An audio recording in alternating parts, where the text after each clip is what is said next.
Well, hello everybody, and welcome to session 65 of Pokerole. I didn't have to look up the number, I just remembered it this time. I'm on my A game today, clearly.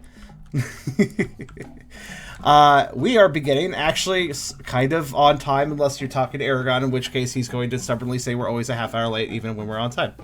But, regardless, we are here, we are gathered well, and we're basically ready to begin. So, before we fully begin, though, I'd like to note that if you like the video, do think about giving it a like. And if you haven't subscribed yet, well, you really should, because you can keep up on the long-running saga that will probably go another 4 years, probably. Is that an underestimation? I'm not really sure. But if you really want to help out, come on by Twitch. Not only are these Pokerole sessions really fun for live viewing, at least according to the large Twitch audience we usually get. Hello, everybody in there. But also, I'm trying to reach partners, so I really appreciate your viewership. Not just for Pokerole, too. Think about coming by the other streams, too, because I'll never reach partner unless I get help from your views. So thank you. Also, we have a cool Discord community if you want to check that link out. And also, there's a link to the Pokerole server for that, if you want to go there. And I have a Ko-fi link now, if you want to directly support, which is always appreciated, because I never know which videos of mine are getting demonetized. It happens a lot. So yeah, check that out. Links are in the description if you want to go to any of those things. So do that. But with that being said, how is everybody doing today? Well, I mean, I could ask that to the Twitch audience too. But how's everybody doing today, players and DM? Sleep. That's the end of the story. That's sleepy. At the end of a session 4 years later, and with that, you guys have officially started Chapter 2. No! Lies, Tubby! Lies! I thought that was Kyrio for all of 2 seconds. I'm fine. I was very grump for a majority of the day due to a work thing, but I'm better now. Sorry to hear that. But I'm glad it went over. Like, at least when it comes to work things, once work ends, it's over. Well, if you work a normal job, anyways. Yeah. Yeah. I had a little bit of a fun day. Repair guys came and repaired our dryer. It was broke. Actually, it turned out the dryer wasn't broke, and I've had to back off of it, testing different freaking fuses on there, like bypass this fuse, nope, it's not that fuse, and like, as it turns out, the dryer needs a whole heap of power. 2 breakers are dedicated to the dryer. One of those breakers was bad, so the dryer was only getting half the amount of power it needed, and that is why it would not start. Neat. Fun. And with the traditional Tubby story out of the way, I should attempt to recap. Traditional? Well, okay, you tell stories very often. There's nothing wrong with it. I find it amusing. And I'm glad that Kyrio is doing alright. Well, it's good to be efficient. If we focus too hard on efficiency, we'll just have a lot of rigidity, and that is not part of the spirit of the game either. I appreciate that we are capable of being casual and enjoying this. I think the casual aspect of it is important for it to be fun. Oh, yeah, for sure. A lot of times I kind of passively forget about the fact that we're, like, streaming. Like, it's just a game with friends. That's actually, I think that's a great, I mean, that's why Grain Grumps is popular, right? Basically. That's because they kind of have a similar attitude about it, I feel. Probably, it's been a long time since I haven't watched them in a long time either, but at least that's why they used to be popular. In any case, most of last session was, in fact, all of last session was at the Zeal Pride Rock. And I'm always going to feel awkward saying that, because don't copyright slam us, Disney.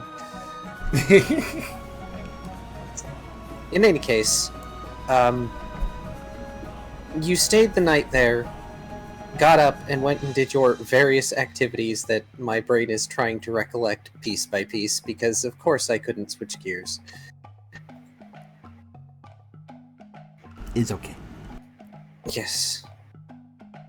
It doesn't help I don't keep proper notes, but I could always rewatch the videos like everyone else. But suffice to say, there was asking around about not only the troublesome ice type, which apparently was going around challenging people to melt them and was being incredibly annoying about it,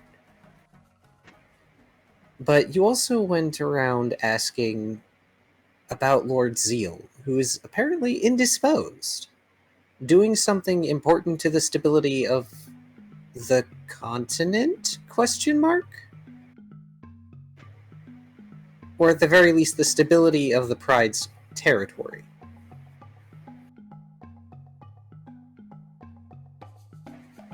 Surprisingly, I believe it was Riley who went and spoke with the lioness later, and I forget the exact wording, but something about Riley's bluntness being the way to go. And it was, because the lioness said something that made you all think, and caused you all to look at your inventories. Get that smug grin on your face. I can hear it, Kara. No. I refuse. I can't stop anyway. It's stuck there right now. But she let on that perhaps carrying a magnet during a thunderstorm is not the smartest thing to do. Maybe Not that I think poor Tucker remembered that they had a magnet. It's one of those situations where you're wearing something on your person and you just forget it's there. But I remembered.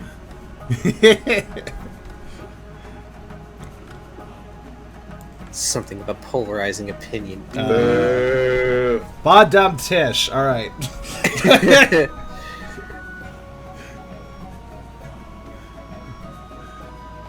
But one of the reasons that the lionesses have been kind of awkward, dour around Zeal is that he's all hyped up to see his dad and be back and everything. He's not really supposed to come back yet. Zeal was literally pawned off on all of you, well, the Pioneering Club specifically, so that he could learn humility. And the lioness that Riley talked to, I know that I believe it was Brooke or Tucker who spoke to them previous to Riley, but she alluded to the one glimpse that I wrote a while ago of Komodo telling the story about the arrogant son, where Lord Zeal wasn't always that beatific nice guy. He used to be a jerk. Kind of. And now he's not anymore. Character development. Indeed. Ralph also had a coma dream. And met the tree. And I forgot that we needed to make a card for him. Wait, for the tree? No, he got an ability. Oh! Well, we can sort that out now, later, up to you. But We can sort it out later. okay. Yeah. Hang on. If you promote me, I'll just Yes. copy, stockpile for the I mean, you moment. could easily make a, there you go. You could easily make a blank card and just throw some information on it for now. And I can make a proper card out of it later. Also, I think it's important to note, here's the tree, and also I colored it for a thumbnail, last thumbnail, actually. So I may as well share it here. Circuit tree. Yes, Ralph got to speak with probability. Finally.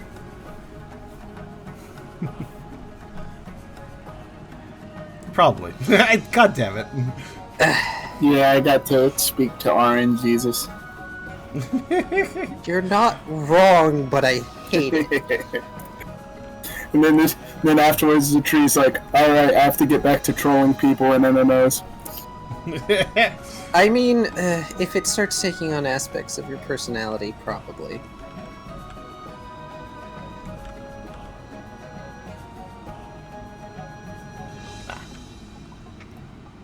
Probably will.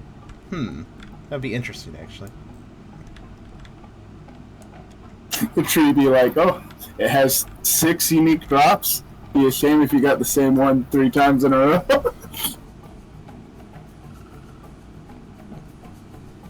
That'd be funny to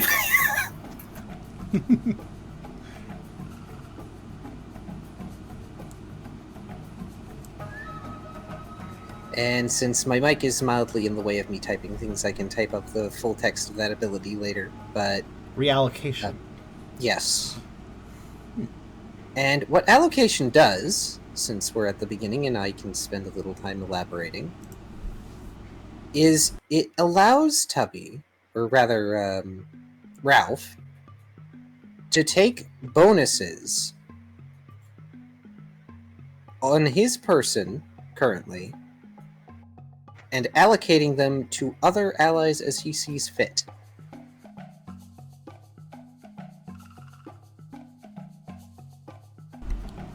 So wait, he can do what? Let's say that one more time, actually.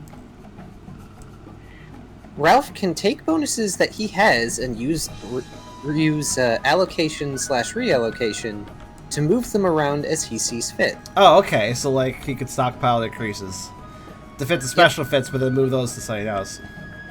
Between himself or his allies. So, for instance, stockpile does defenses, right? Yeah, both of them. He could choose to move, depending on the roll, of course, because it would need successes. But he could potentially take one or both points and place them in 2 different stats, or place them in the same stat. Wait, I can move them around stats? Yes. Holy shit, that's cool. Yes. Is he allowed to, if he has like 2 buffs, is he allowed to move both buffs at once, or? I will need to suss it out a bit. This is an ability that will probably see nerfing. Yeah, I'm gonna say like maybe just move one at a time, like per use, basically. No, don't get hasty. Well, hang on. Don't ruffle your feathers yet, Tubby. Like I said, successes. Oh, okay, 1 per success? Yeah, that could... Yeah, that was basically what I was getting at. And yeah, Brooke's aspect was mildly judgy, kind of. Not necessarily of Brooke, either. Oh man, but so stockpile, and then 1 special defense, 1 defense. I can move both of those, say, to strength and just be buff flex. I have something bad to tell you. I broke your sheet this time. Darn it. I accidentally I clicked this box and typed a D here. You probably want to fix this. The amusing part is that this ability is... I forget what was here, shit. Probably your strengths. Yeah, What have you done? I'm sorry. Like... Yeah, weaknesses and resistances, those are those 2 blanks. So you just go figure that out for your normalcy. It's fine. The amusing part is that allocation works kind of in conjunction with augmentation.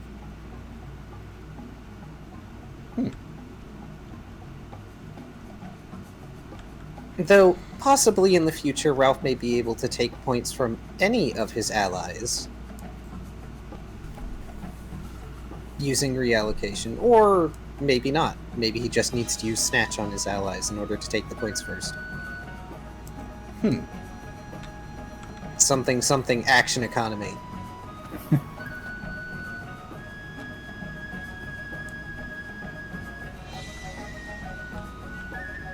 It's like the most roundabout bard ever. Kind of, yeah. But that aside, you all are still at the Pride Rock. Currently, anyway. And what I'm going to do is I'm going to see that the food is cooled off. and eat a little bit, and you all can discuss what your next move is going to be, because you gathered information last time. And your options are, well, you can always pursue any of the side quests, of course, but there is the one that you wanted to go for, which is the Troublesome Ice type, which has moved back up north. I feel like going and doing another side quest now might be a bit weird, considering that we've already fucked off from town for I mean, a while. no one said you couldn't do more than one at a time. Technically, they're all active. But as far as you know, the one huntress that actually got challenged and beaten by this ice type is out on a hunt, and she is rather sore about it. You also know that the ice type is up north somewhere, and that the Team Gallantry, or the Gallantry, I suppose, not that any of you would remember, considering you don't particularly like them very much, is also north of the Pride Rock. Hmm. And there was also mention at one point last session of a rainy forest, I think. I don't think I remember that bit. I don't remember anything about a forest, except for the one where the spider is. Yeah, that Oh, one. right. The spider. But that one's different. Yeah. That one is not directly north from your location. Anyway, I'm going to check on food while you all plan and roleplay, because I'm a good DM. This is fine. Go get your food. Alright, so what did our characters find out about the ice type last session exactly? Like, we found Not out so it was- much aside from the fact that it's trying to get melted, and that the pyro that was got the shit kicked out of it by it is a bit salty and not here. Yeah, they're out at a party doing... At a party. They're at a party. This is a Savannah party. If you didn't get an invite, you must not be that cool. But no, they're So I think we look for the flashing lights and listen for the rave music. the large hunting party was find out. I don't know if they were just out to hunt or if they were out to find the ice type again. I highly doubt they're after the ice tech again. I think it was just a big hunting party then. And that we didn't get. Importantly, though, we got a general direction that the ice type was in, right? But we didn't really get much beyond that. Yeah. I don't remember if Tubby or if Ralph relayed this information, but he kind of was told that Zeal is immortal-ish. That's true. You were given sort of a godlyhood sort of Ralph was given kind of a godlyhood sort of explanation of Zeal. But then again, it's hard to say if that is just Yeah, that's just an over-exaggeration. I don't like, think that's literal. yeah, because like, I mean, our main is you're asking the subjects about their king. Of course, they're going to talk highly of that king. Yeah. So It's like asking fucking Egyptian whether or not the pharaoh is like some god-blessed person. Odds are probably not, but they still say he is. same with Yeah. old Japanese emperor or Chinese emperors actually. yeah. Maybe Japanese. Yeah, well, they sort of implied that he can't get sick. Though that might just be smoke and mirrors where he tells his subjects, I'm chosen to rule, I can't be sick. Oh, I know I forgot something. Thanks for reminding me, guys. Which, maybe that might be actually where he went. Like, maybe he's not fighting some epic battle. Maybe he's just, like, hiding in a cave somewhere because he doesn't want his subjects to see that he's able to get sick. Considering what Riley was told, I highly doubt either of those things are the case, actually. As Riley was told that there's effectively some sort of, not exactly world-ending famine going on, but a famine nonetheless. That's true. Wait, what? When was the famine part brought up? The famine wasn't explicitly stated, but is heavily implied, and that's why the Pyros are out hunting so far away from the rock. Oh, right. That was the reason that they were making such a big deal of the hunting thing. Also, there we go. Fixed. I don't think it's not working. There it is. Just give it a minute. There you go.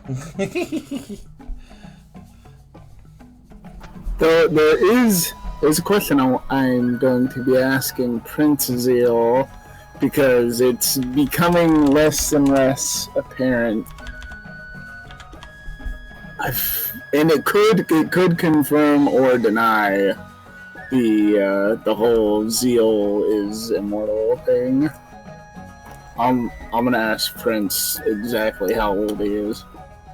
If he tells me like he's fucking 80 or something, then I know that. This might be like a Dunedain situation, really. Kyrio makes a good point. We can either head north aimlessly or wait for the hunting party to come back. Kind of wonder if King Zeal's an aspect or is just that cool. It's possible he could have an aspect. He does seem like he has something different about him. But also, on the subject of waiting for the hunting party, do we know how long the hunting party is gone? No, that's what I was going to bring up. Considering how far out the last hunting party we saw was, it's possible they'll be gone for days. I randomly got angry. Whoops. There we go.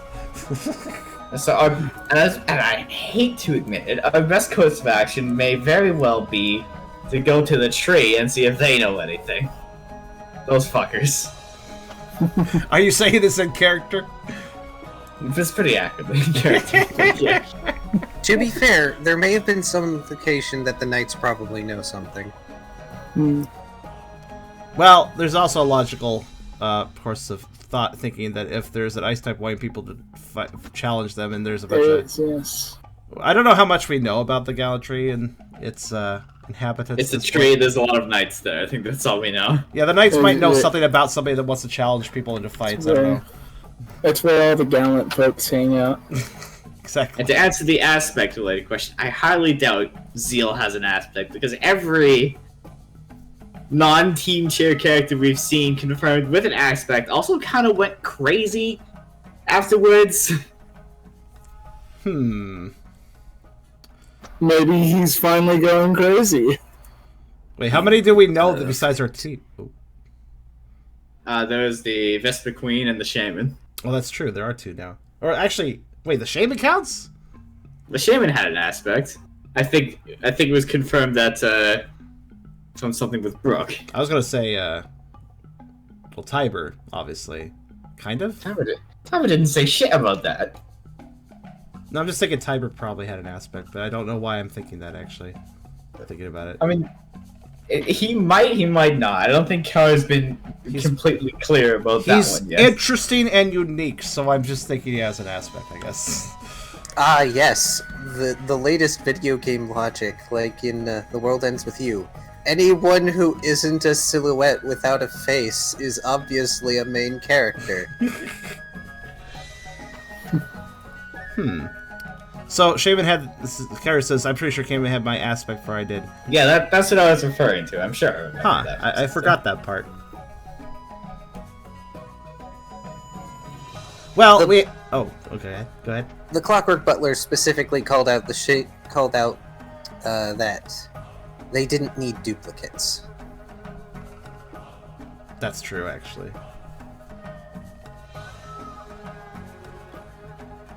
Well, we were mostly discussing while you were getting your, I assume, the Parmesan dish. We were discussing about whether to wait for the hunting party or just to wander north, and then Eragon possibly rightly brought up the Gallantry might be a good place to go. Since they might know something, unfortunately. Go north, follow the ice cubes. You could. I mean, the other option you had that none of you considered back in town was you could have just followed the snow run. Why would they? What would they have to do with anything? Well, they know the way up north. Oh. Okay, well, we're not exactly just looking for north. Any idiot can go north. Well, who knows what the ice type is? Specific dude. Yeah, who knows what the ice type is? I could go north right now. If I wanted to go north and find the fucking capital of Yukon, I would probably need directions. That said, if anybody knows who the ice type might be, it might be the Snow Runs. Maybe? I mean, might be a snow. the ice type might know about another ice type. Yeah, it was also unclear if they stuck around after the festival. This is true. Just because they're ice types does not mean they know the ice type that we're looking for. I'm Canadian. I don't know every Canadian. Are we sure about that? You know a lot of people. Hey, shush now. I know that's a running joke, but no, I don't.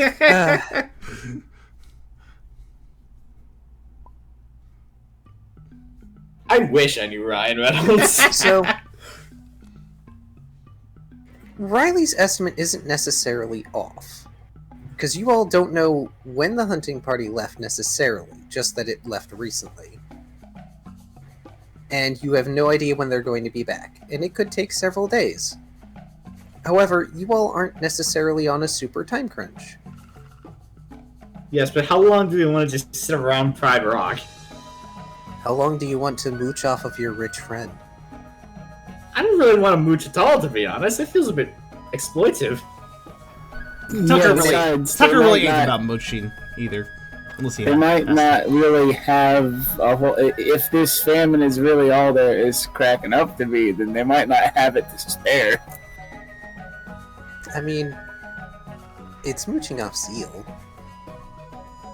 I'm not really interested in sticking around too long. The longer we're here, the more antsy Zeal's going to get. That is That's true. also that. Yes. Also, yeah, having Zeal also the Lions have made it clear they don't really want Zeal to be back here, so keeping Zeal around longer just doesn't seem like a great idea either. And to the Gallantry, I guess. Well, I do want to address. Did Riley actually bring that up? Just for canonicity sake. Canonically say it again. No, I just wanted you to confirm it. Riley Mattery. Yes, absolutely. Okay.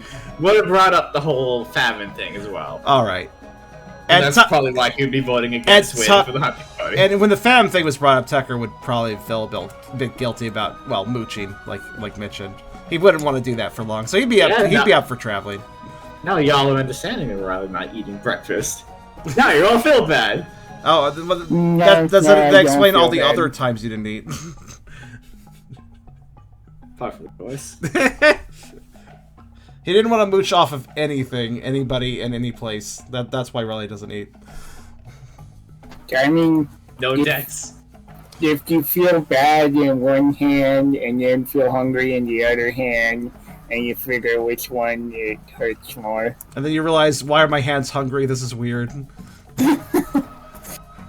Something, oh no. Suddenly you can't get your free meals at the Pioneering Club. Just catch them all later, every missed day. Just get them all after we get back. Just a thought. Considering if there really is a famine, that could be a thing.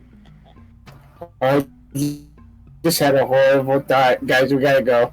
It's like God is putting these horrible, terrifying thoughts in my head. Yes, we have to go, and it appears like we're all dead. I died first for some reason this time. There it goes. Thanks. Is Steam doing its Steam things today? Yeah, it's doing that thing. People are blaming Kevin. Oh, good. Yeah, there it is. As you, everyone's screaming. Who the? I still don't know who Kevin is. It's just a random name. Also, I mean, considering who Ralph met recently, it wouldn't be out of the question if there are stray thoughts of possibilities. That was mostly just a dig at you, but possibly, yeah. Ralph, are you hearing voices again? Nope. just you guys.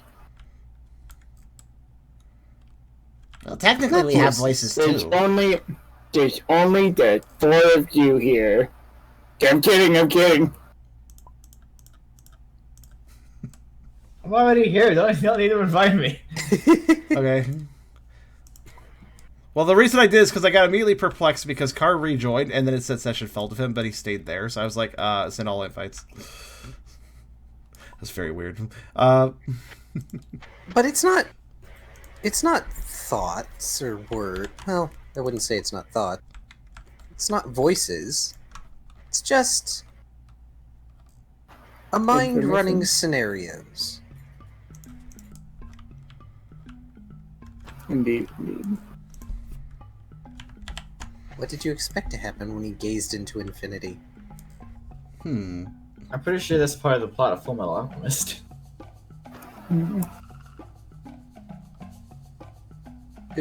Edward? Don't you fucking Oh dare! no! I finally got to do it to someone else. Fucker! I know almost nothing about the show, but I know about that. I am a monster confirmed. I was really thinking about Alchemist Ralph. It's like Ralph slapping his hands together and doing the things. Okay, first yes, you gotta the do human things. transportation, so good luck with that. There's only 4 of us. You better not be transmuting any of us. I don't mean- need to. Alright, so, okay, back on track for a sec. Do we know where the Gallantry is? It is north of the Pride Rock. And You have a wasn't it crudely drawn map. Wasn't Alright. it big enough that we just had to go in the general direction that we'd be able to see it? Where did we get the map from again? I do it. Oh, right. Oh yeah. Wait, where'd you draw from? The Mall Isles map. Oh. Okay. I think Ralph rolled really low, which It's why it's poorly drawn.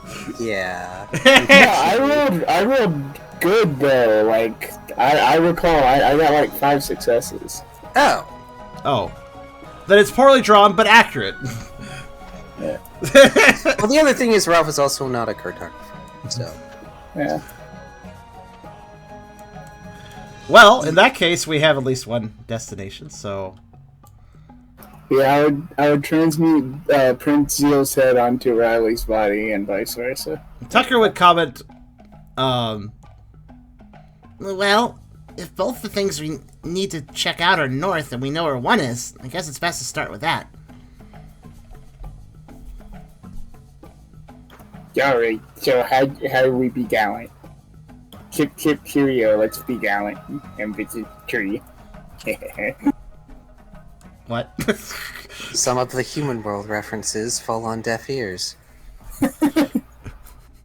Mostly because the rest of the party isn't quite entirely full of human memories at the moment. Our human capacity is very low, currently.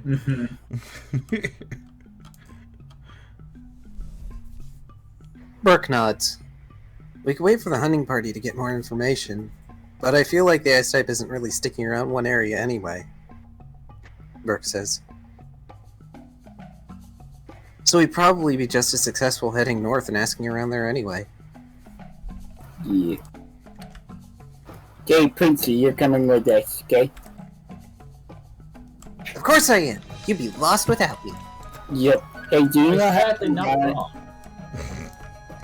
like you're like Prince, so you know how to be gallant, right? What's a gallant? Can I eat it? Do you know where the gallant tree Yes. is? Oh, that thing! The big dead tree, what's it? Okay, well I didn't know it was dead, but it is a big tree, yes. Do you know how to It's get dead? there? Dad doesn't let me play over there. Do you know I how don't to know get why. there? I can point you in the right direction. Apparently Alright. a bunch of weirdos moved in a while back. Yeah, Well- that's right. We gotta talk to him. I mean, maybe not right now. And Yeah, you're gonna be doing more than pointing us in the right direction, Zeal. You're gonna take us there. But I can't take you there if I've never been there. I'll be visiting it for the first time. Wait, can I take someone somewhere I've never been? Yeah, I mean, you're the prince, right? What kind of prince you would you be if you couldn't, lead? That wouldn't be a very good prince. AOL dial-up sounds, as the prince thinks.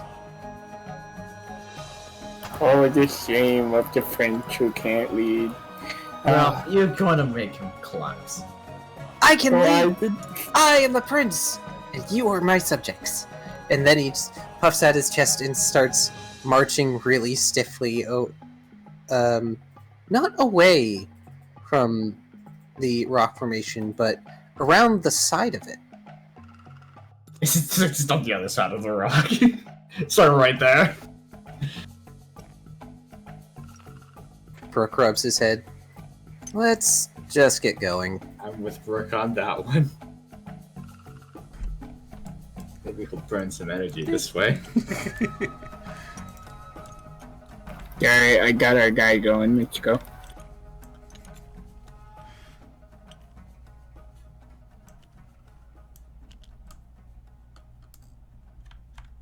Don't say Zeal. There's something I've been wanting to ask you.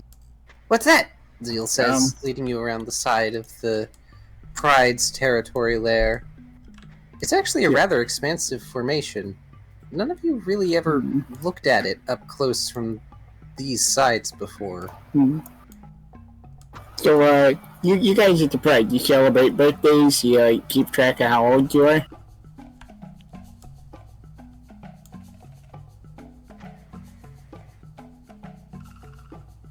I like to think the sound is accurate to character. Zeal is blinking slowly, trying to walk and think at the same time. Very difficult. Don't hurt yourself. Prince Zeal stops, hopping down from a little ledge, and stares up at the rock, and squints because sunlight.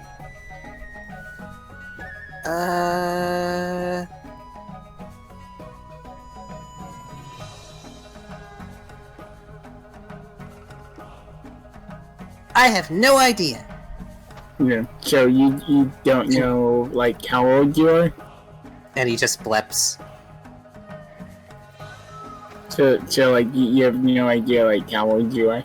I don't think most Pokemon keep track of how old they are, Ralph. I mean, I don't know. I am old enough to be the prince. Yeah.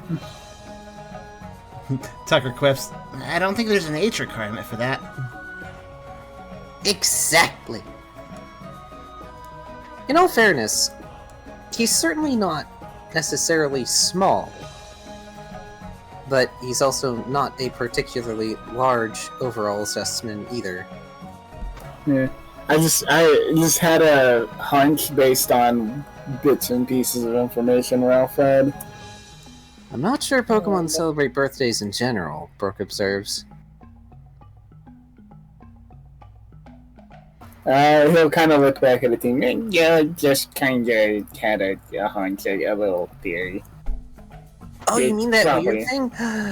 I saw Noibet have one of those while you guys were away. A theory? Is that the thing where you have a muffin? I think it was a muffin. It looked like a muffin. No. Well, it was a colorful muffin. Oh, I could go for a colorful muffin. Ralph, thinking about food is not going to make the trek any easier. Confusion. Noibet let me eat it. Blep. Did Noibat let you eat it, or did you pester Noibat until Noibat gave you the muffin to make you go away? What? No! He let me eat it because I'm the prince, and it looked tasty. I'm gonna go ahead and assume it's more of what I said.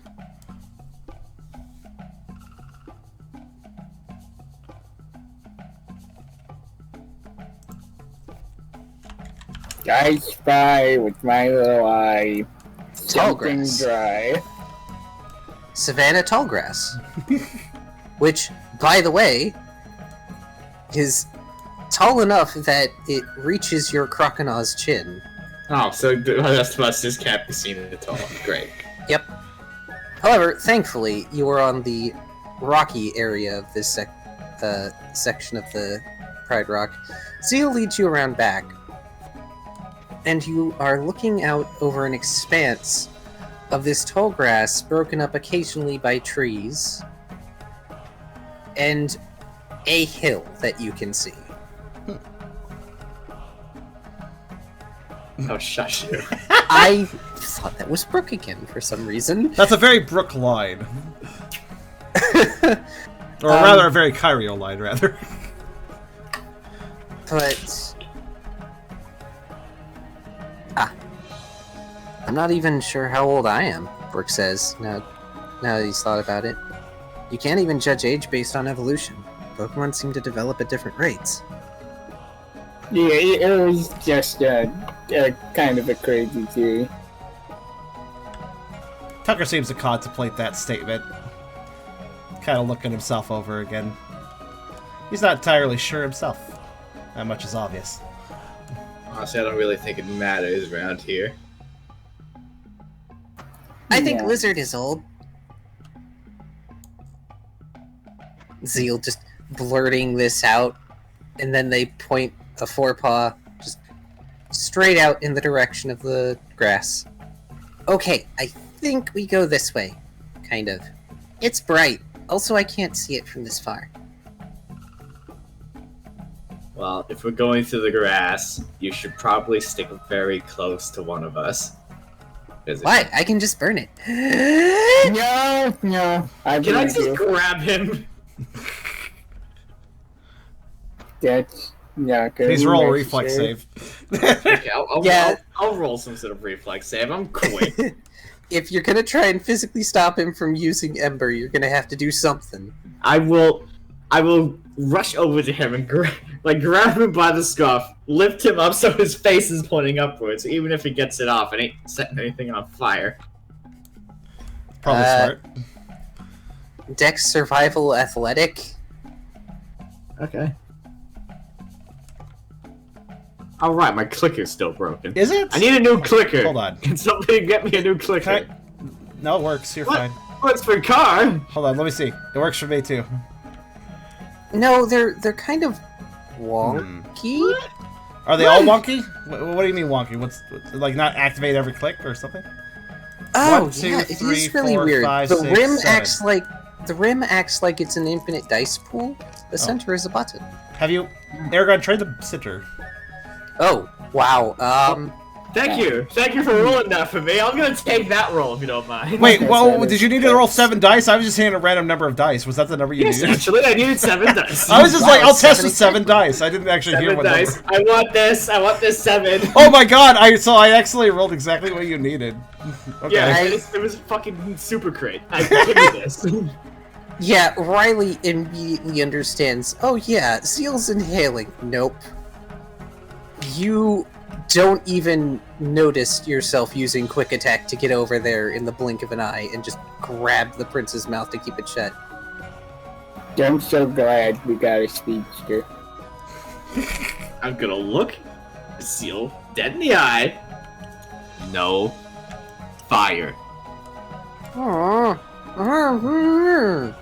I don't want to hear complaining. I just want to nod.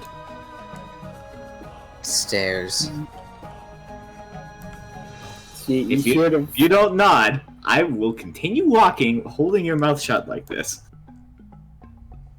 Dirk rubs his head. Look, Zeal, the grass is dry and dense. If you start a fire here, it could spread wildly and someone could get hurt. And Zeal nods his head a bit. Okay, I will cautiously release his mouth. Zeal belches and singes Riley just a little bit with a gout of fire. Ah. Ow. You're fine, you didn't take damage, it's just hot. It's just hot. I will dramatically just sort of brush where it hit. I love how appropriate what just happened is. I could generally not get amazing rolls for Tucker. I've literally never done a full success roll like that, I don't think, especially now that we dice. It makes sense that the only time I get to do it is when I'm assisting somebody else's roller. Can you do all my rolls for me? Tucker is an assist character. It's really fucking confirmed. That was fantastic.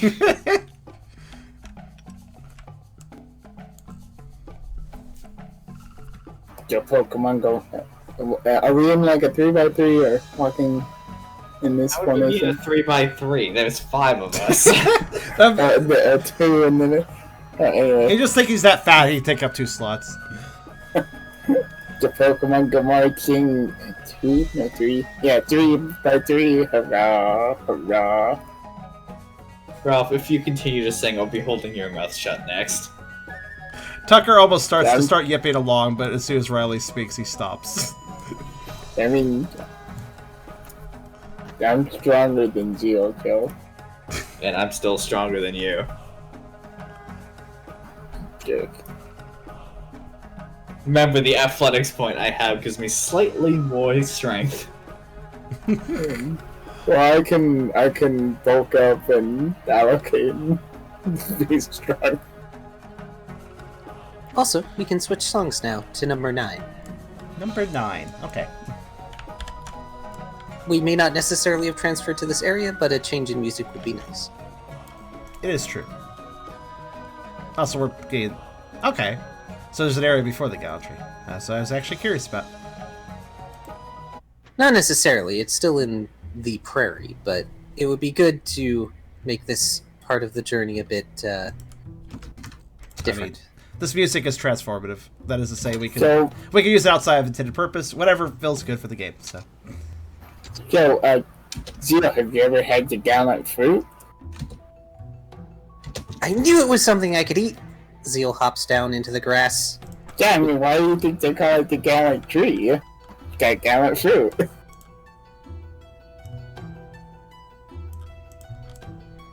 Oh. Maybe that's why it's dead. Everybody ate all the fruit. Yeah. But see, the gallant fruit looks like these floating chores. Ralph. Stop lying to the prince. Oh my god!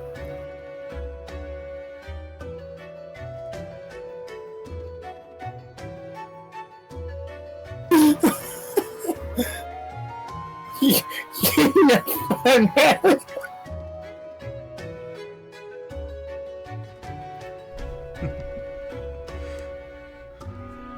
Oh man. Are you quite So- finished? How long would you like to travel before resting? well, we got a bunch of rest, like proper rest at the rock. So, I'd say personally that we probably would have a bunch of energy to use, and we can go for a while. Yeah. We could probably go for a good, whole day. I've done enough hiking to know that's very doable. I also think that even though we're not on a time limit, we all kind of have experienced situations where time pressure has occurred, so we'd probably want to get this done efficiently if we could. If we're gonna get back, This isn't a vacation. Savannah Town's gonna be on fire.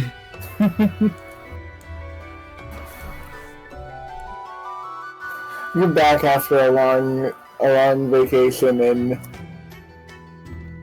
It's not a vacation. two cannons. After a long time, two cannons all relaxed and chill. She talks normal. She doesn't talk in the high pitched shrill. And come back and she's like, Oh no. oh man.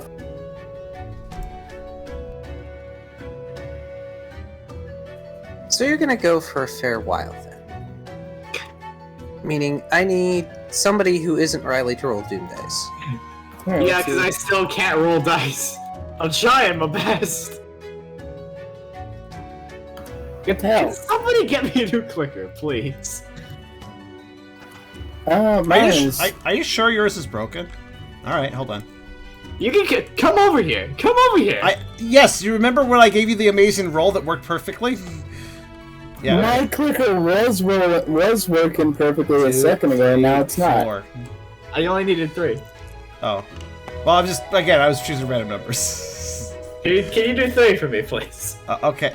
Here, can you click my clicker? Here, let me put it this way. If you can click any clicker, then I'll give it to you.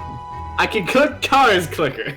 Okay. Alright. I cannot click your clicker. Okay, that actually makes me that fuck. clues me in. It's wait, go over here to Tubby's. Click it. That one too? Nope. Alright, is anybody else... Okay, does anybody want to copy a Kar's clicker then? Okay, I can no longer click on Brooks. I got 1 die out of it. Oh, there it goes. I don't know what that was about. Weird. I don't know what's happening. And I'm thinking it has to do with the Steam connection because I'm not having any problems. So I'm the host, so I'm thinking it's probably something involved with the Steam connection issues. But Maybe. anyways, let me make you a new clicker of Cars. I guess since that one is functional. Yeah. Sorry to get rid of the Charmander. It's perfect for you, but Thank you. that's not what. That's right. It's really hard to actually. There. Okay. It's hard to actually grab the thing without triggering a dice roll. Alright. Let's go. There we go. I've got my clicker back. Does anybody else want a new clicker? Fuck! Oh, I see. Are we just switching them all out? If anybody else is having trouble, let me know and I'll replace. I know, yeah, it's true. I'm now the DM. Oh, I think I can change that. Let me see. How did we name them in the first place? Oh, no, Okay. it's fine. Wait. I renamed the description. Oh, okay, that's how it is. Oh. Right, okay. Thank you. I didn't actually know it worked that way. Okay. Alright, we're back. Fantastic. Cool. Which one of my rolls of 3 dice are we taking here? Let's take the one that was actually your name and color at the same time. Okay, it's better than the 2 zeros. I mean, unless DM argues, but I figure that makes the most sense. I was gonna say I'll just use the latest one for simplicity's sake. Which is that way. I don't get why they're being finicky, but you know what? Whatever. Just be pressing a button and it's not working. Who rolled Doom Dice, or who is rolling Doom Dice? I'll do it. Okay. Boop. How many? Just one? Yeah, just roll. Apparently Kyrio rolled a 2. 6. Oh, Kyrio rolled. Oh, okay, never mind. Okay, well, I'll take that into account. We got a 6 and a 2. How was it for 4.5? So, Riley seems to be trying to do that thing he was doing last time and drawing in energy. He is mildly successful. Doing it while walking is kind of like trying to juggle 3 balls at once. At least for him. I can't juggle. Apt. Well, it's not exactly something you're hyper proficient in. Wait, why are you juggling? I think I missed the plot. I'm not juggling. I'm drawing in energy. Oh. He's doing aura training. I'm charging. Charging his battery. Fair enough. Well, they can do that better than pressing buttons, because now I'm just going to have it as part of the canon that Riley doesn't know how to press buttons. Gets very confused. I think pressing buttons would be the one part of a control panel we could Look, do. why would anyone besides maybe Brooke and Ralph know how to press buttons? I mean, Tucker might have button pressing issues too, to be fair. Tucker has 2 logic. Tucker would probably know how to press buttons. I'm more meant in the it's hard to reach buttons when you're a quadruped. That sounds like a personal problem.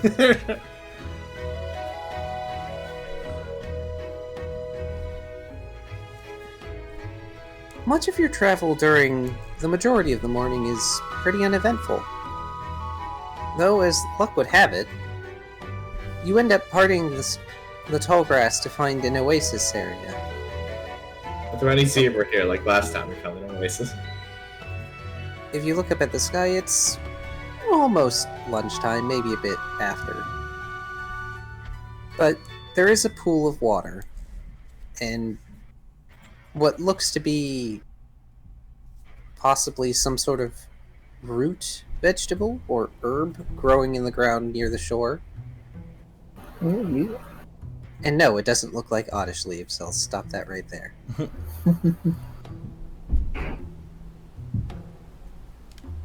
Sadly, this one does not have a tree to provide shade. Well, I feel like, take a drink, refill canteens. Yeah. Maybe we should go for a swim. I mean, you shouldn't swim in the oasis water. it doesn't look like there's any other Pokemon around. What they don't know won't hurt them, right, Kurt? Unless your Deep Striker comes back, wants to drink, and then gets startled and sucks the water. It's entirely inaccurate for this region to have crocodiles, but that's not the point.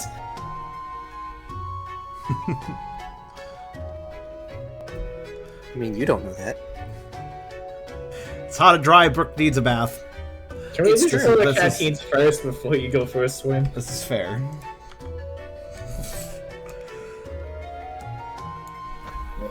Zeal just sort of pads up, laps at the water a bit, and then, starts wandering around the pool. Don't go too far, Zeal. We gotta be able to see you at all times. I go where I want. I'm the prince. As a senior member of Team Cheer, you go where we tell you to go. And that's within eyesight of here. I love this matter of fact, but also I'm kind of dumb with you voice here that Riley's using. Zeal squints at Riley and slowly backs up towards the tall grass. Zeal, if you go into that grass, I will be dragging you the rest of the way by your tail. Don't do it, he's crazy. Zeal squints at you and slowly moves back towards the pool. Good. Not the first time you've this drank. route.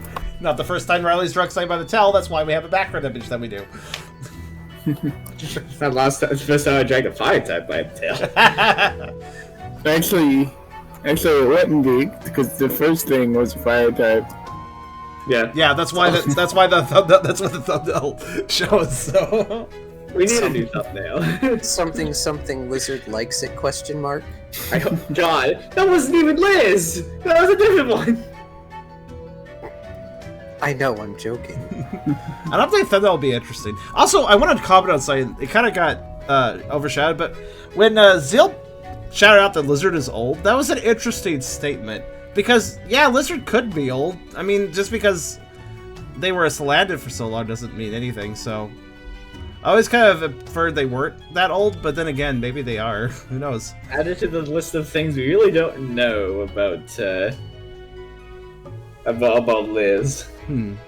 If you're afraid of filling your canteen with water, Brook swim, and don't ask him how he filled your canteens to begin with. I mean... What I don't know won't hurt me either.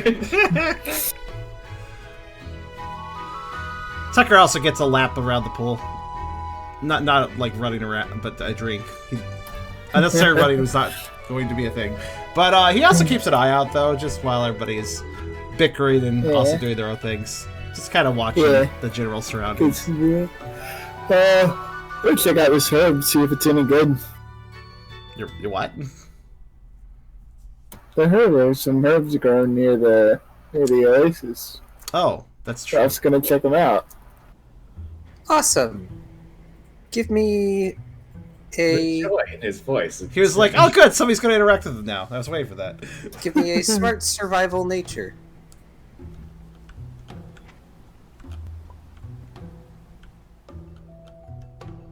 Which is still a decent roll even without the nature. Brooke takes his seat and dips his feet in the water at least. At least? Tucker has no issues with him taking a swim if he needs to. Water type probably needs it. Well, Ralph, there's some sort of root, vegetable, herb thing. Vegetable. Alright, let's take a bite. Well, you would have to pull it out first. Tucker wanders over as he's doing whatever he's doing. Riley's just gonna be like refilling his canteen and taking drinks from it. Tucker will actually give those herbs a sniff to see if he could figure out what they are. Poison. Pure poison. I mean, he's got the good snooter, so let's see what it can determine. You have a good nose for poison. I think poison does have a row of its own. Yes. Yeah, have you ever watched Princess Bride? Insight, survival, nature for you. Not that it alters. Actually, the isn't that the? Yeah. Okay. It's just right. Yeah. Sorry to interrupt there. I was like realizing, isn't that actually why some animals have good senses of smell, so they can determine what's poisonous? So, yeah. Of course, it's just a 2. Curse of 2. Again, I can only roll good if I'm rolling for Riley, apparently. Yeah. Well, it smells Like bitter. a vegetable. Bitter. Alright, I'm gonna pull it out. Sniffs the canonically odorless powder. Okay, and I bet my life on it. Alright, yeah, I'm gonna pull it out. Tucker will idly comment, if you're gonna eat that, knowing Ralph's record, It smells kind of bitter, so I wouldn't eat too much. I know what I'm doing. Or pull it. Alright, Ralph. As you grab onto the sprigs and yank, I need you to make a strength check.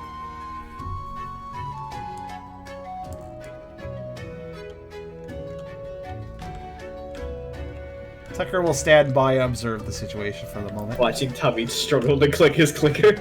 Oh no! It worked just last fucking few seconds ago. Hey, Eragon, do a test click. On your own, I mean. Just want to see something. Okay, it's still working. It's fine. Alright, replacing. I'm gonna replace that. We're all thinking to cars. Oh, there's a clone button. I forgot about that. Oh, okay. Well, you already. Are our clickers canonically getting worn out from overuse? The mechanism gave There up. we go. That's so weird. Maybe they are. Maybe their scripting broke after enough time or something. It's possible something like that could happen. But why am I able to use it? I feel like it's a server-based issue. Anyway, you yank up this root vegetable. It looks like a weird, deformed onion? Oh, I like onions. Oh, don't just... onion, please. The smell would normally make your eyes water, but you're a munchlax. I mean, you can eat raw onions. Ain't you ever read the book Holes? I mean, What? you can eat them. That's a book involving... just look it up. It's actually an interesting book. There's Yeah, also a they movie. get banished to hole digging camp, but they run away and they live off wild onions on a mountain. So yeah, I would take a little bite just to see. Dusty. And also oniony.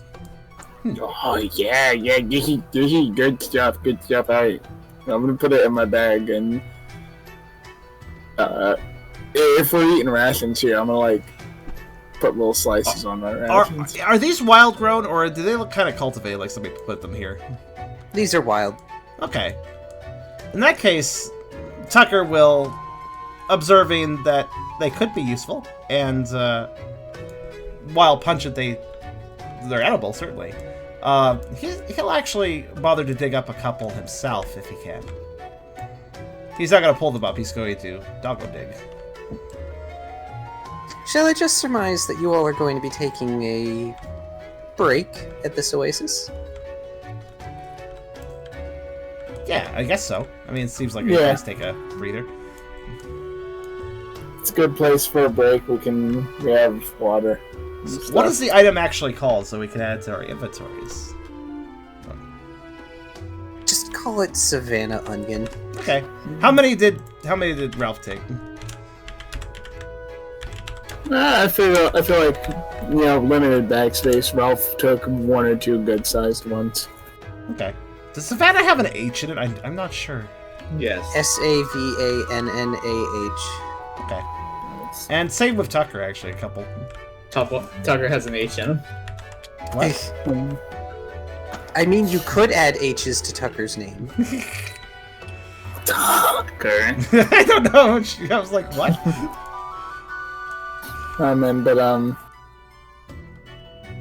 Yeah.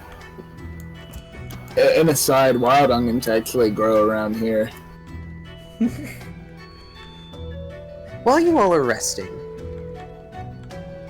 the grass rustles towards the northern portion of the oasis. Is it Zeal? No. Okay, had to check. Zeal is actually sitting beside Riley and squinting at him. I'm ignoring him.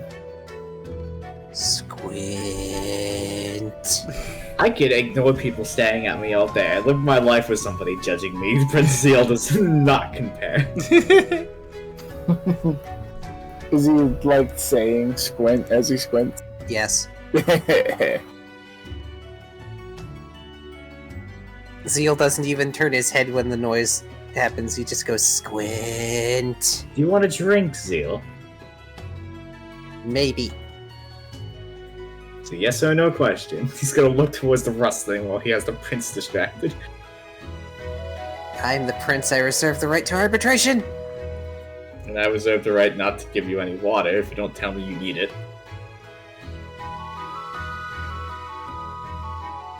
Further squinting. Anyway. What comes out is a poniard. I don't know that we have one. That's Man, I can punch that, it will blow up. Oh, but we did. that's a poniard. That's the in between evolution of a Lotad and a Ludicolo. No, that's... No, it's the little boy here, I think. It's this guy, the guy Riley punched in the tournament in one shot. this thing. Also, I can always procure new models if you need. So But Oh, this thing. Yes. Mr. Don't give him a hug. If I suddenly cut out, there was super rumblies. It appears I'm going to have a storm. Oh, sorry, that was my belly. Okay, Jolt, dude. Stop zapping the sky and you'll be fine. But yeah, it's fine, dude. It's fine. If you do cut out, we'll just talk amongst ourselves. And God is dead. Yeah. Put away your magnets. Tucker, consider putting your magnets down. Let's tuck the magnet further away. Oh, this thing. How you going? Ralph will address him. And wave. Wow, that is lengthy rumbling. Holy crap. The Poniard looks at the rest of you and then goes over to a set of the onions on its bank, and then it cuts off the leaves and then proceeds to leave through the north. Huh. I'm gonna hail it down. Wait! It continues to march. No! Are you actually trying to run through the oasis to get to it? He's like wading through the water to try and get to it faster. Just splash, splash, splash, splash, splash. I'd be No, running faster if I was that guy. he like try to catch him, but if he just ignores Ralph, then Ralph's not gonna swim for it. Oh darn! He could have helped me cut the onions. I was gonna have him stand really still, and then I was just gonna cut them on the knife on his head. I was just gonna cut off, 1 or 2 slices to like put on the ration foods. Okay, fun fact, especially since I think this could be useful for Car. I just looked it up about like wild onions and stuff. There's a thing called wild onion grass. They don't have bulbs, but they're like a grass, but they're totally just like an onion too, completely edible, similar flavor. Chives. That kind of grows around here. It smells really good when someone mows it, like because they grow a lot in like the ditches and shit in between like the house and the road. You should and harvest so, it. like, Apparently, city, it's quite useful. Yeah, I've done it a couple of times. When the city mows, it is colloquially known as chives. Oh, okay. Yeah. It's like when the city mows like the drainage ditches and stuff. It smells really good, actually. You would normally use it to season dishes or as a garnish. It's not actually chives, by the way. It's related, but it's not actually a chive. Close enough. Science. Anyways.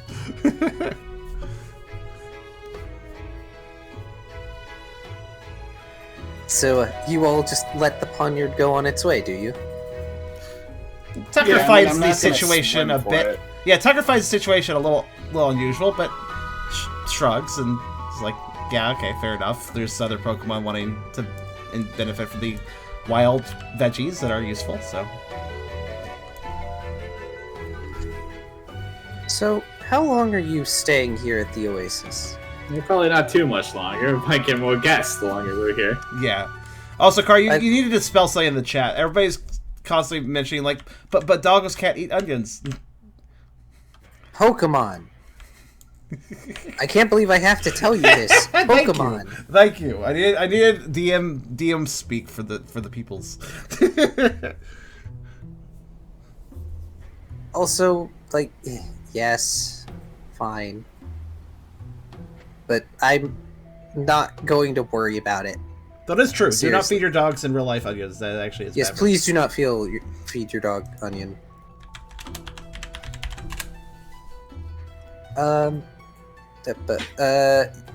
Riley, you get to have a second roll, by the way. The second roll for the aura doodad? Yeah, if you continue to practice while you're there. Yeah. Zeal is good practice for ignoring things. Yeah, that's true. I just ignore him making noise. Brooke slips into the water for a minute. It's not super cool, but it feels really nice compared to the arid weather that you have had to endure ever since coming here.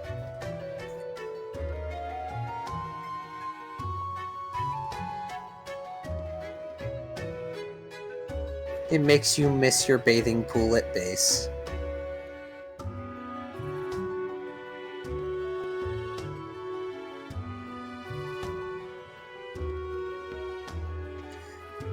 As you all decide to eventually leave, other Pokemon begin to arrive.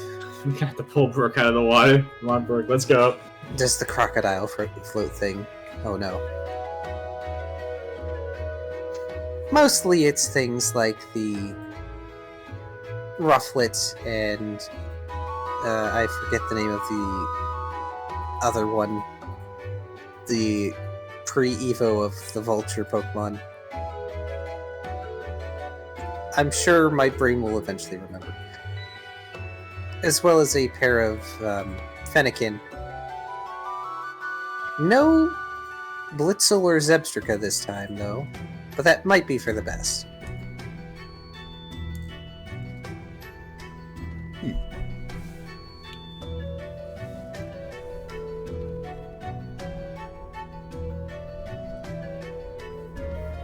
Zeal begrudgingly takes up the task of leading you all again. He's a bit sour, isn't he? Just a bit. Just a mostly little bit. because he wasn't allowed to wander. Brooke also begrudgingly leaves the water. I I appreciate feel like that. I'm trying to herd. Just screw it. Why am I doing the herding? That's not my job. I just.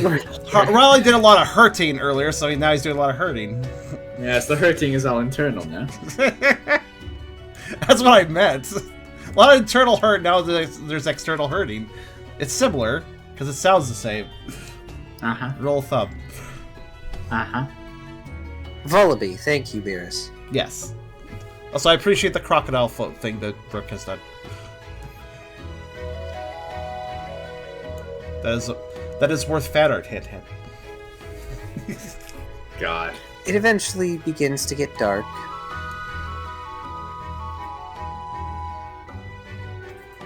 It's interesting, now that the grass is not as tall, having traveled the fair way. You can see the horizon, the sun slowly dipping beneath it, casting the savanna, the plains and prairie, in scarlet, indigo, and cerulean hues.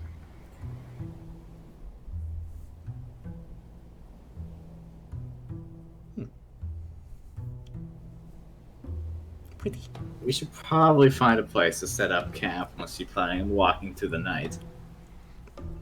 Not something that Tucker is interested in doing. Zeal suddenly stops. Okay, I'm done. Flop.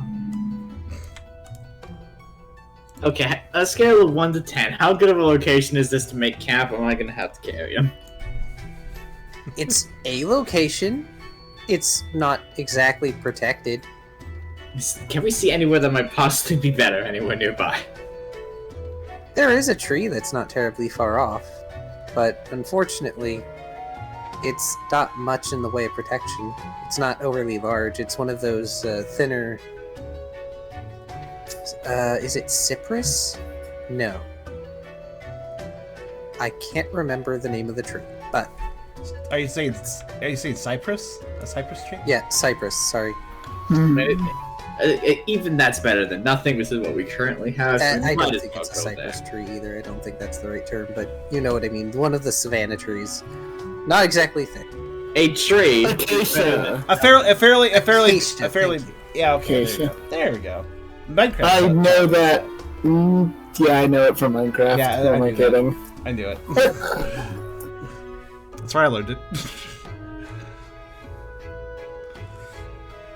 Unfortunately, the majority of this plains continent seems to be a mostly flat area, so shelter would have to come in the form of burrows or creating a safe territory. Well, bar having an extra drill with us, the tree is still our best shot. I'm going to scoop up Zeal, throw him over my shoulder. I am the prince, and I demand we stop now. Mostly because my feet hurt. I'm not actually tired. The prince is never tired! Yes, that we have found out.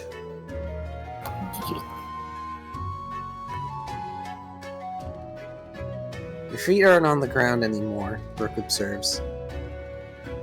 My feet are no longer hurting! Hooray! Cool, so you get to walk again then, right? No. Can you carry me? Yes, I can, and no, I won't. Haha! I mean, You are a mighty servant, Riley. Don't call me that. You feel the grumbling inside your brain, Riley. Apparently someone agrees with you. Good, we agree on something, finally. Wait, what was the word that Riley hates?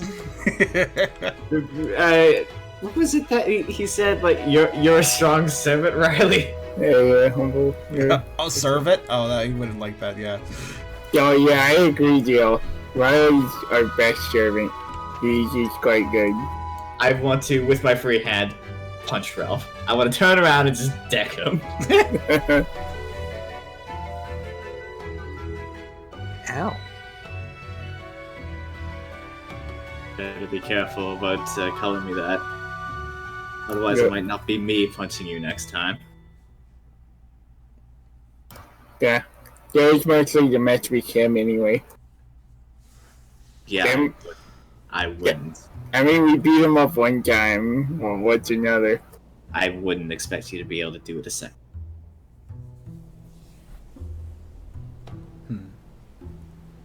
Yeah, okay. As long as he behaves, he can come with us. I don't think you. Never mind.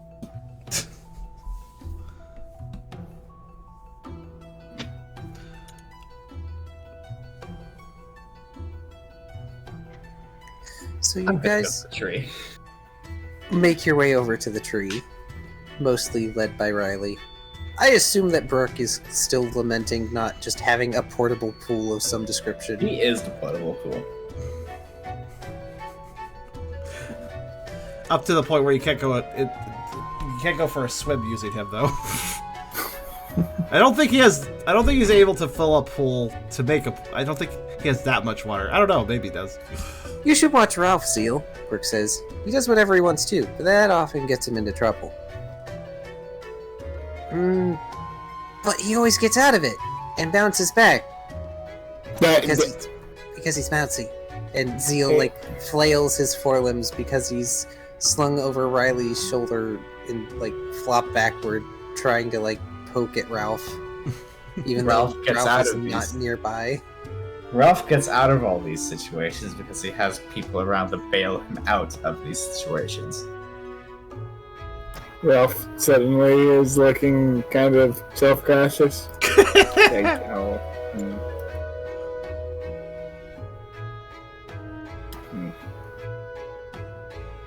Now he feels bad.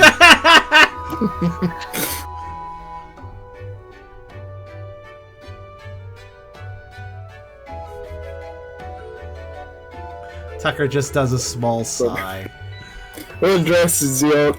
Zeal, I'm not a great role model. If you want to try and be like someone on your team, not Riley either. Yeah, Tucker or Brooke, those are the guys you want to be like, not me or Riley. Okay. Yeah, I can agree to that. I guess maybe I'm a better choice than Riley. Debatable. But you totally don't want to be like us. Be like Tucker or Brooke. And it would be a better role model than me. It's also because... Oh, go ahead. I was going to do the Brooke line. Sure. It's also because he's aware of how his actions will affect others, Brooke says, and knows to limit the consequences to himself, who can bounce back. Brooke smiles at Ralph and pats him on the back. Tucker actually looks a little self-conscious in an embarrassed way when he's being talked up as a role model. I don't think you guys are that bad. Most of the time. He at least kind of awkwardly smiles to Ralph, and then gives Riley a slightly more serious look. I don't think you're nearly as bad as you think you are. You're a lot better than I think you realize. He does a little wiggle. Riley will look away and seem to sink a little bit. Aw. Cool. Thankfully, there's nobody occupying the acacia tree when you get to it. Of course, because the acacia wood is a very, very loud orange that people don't like to use. Mostly. It's a nice I'll color. put Zeal down, and I suppose we'll get a fire going, I guess. How can you hate orange? At least, how can I ever hate orange when it was my boyfriend's original color? Brooke has a line.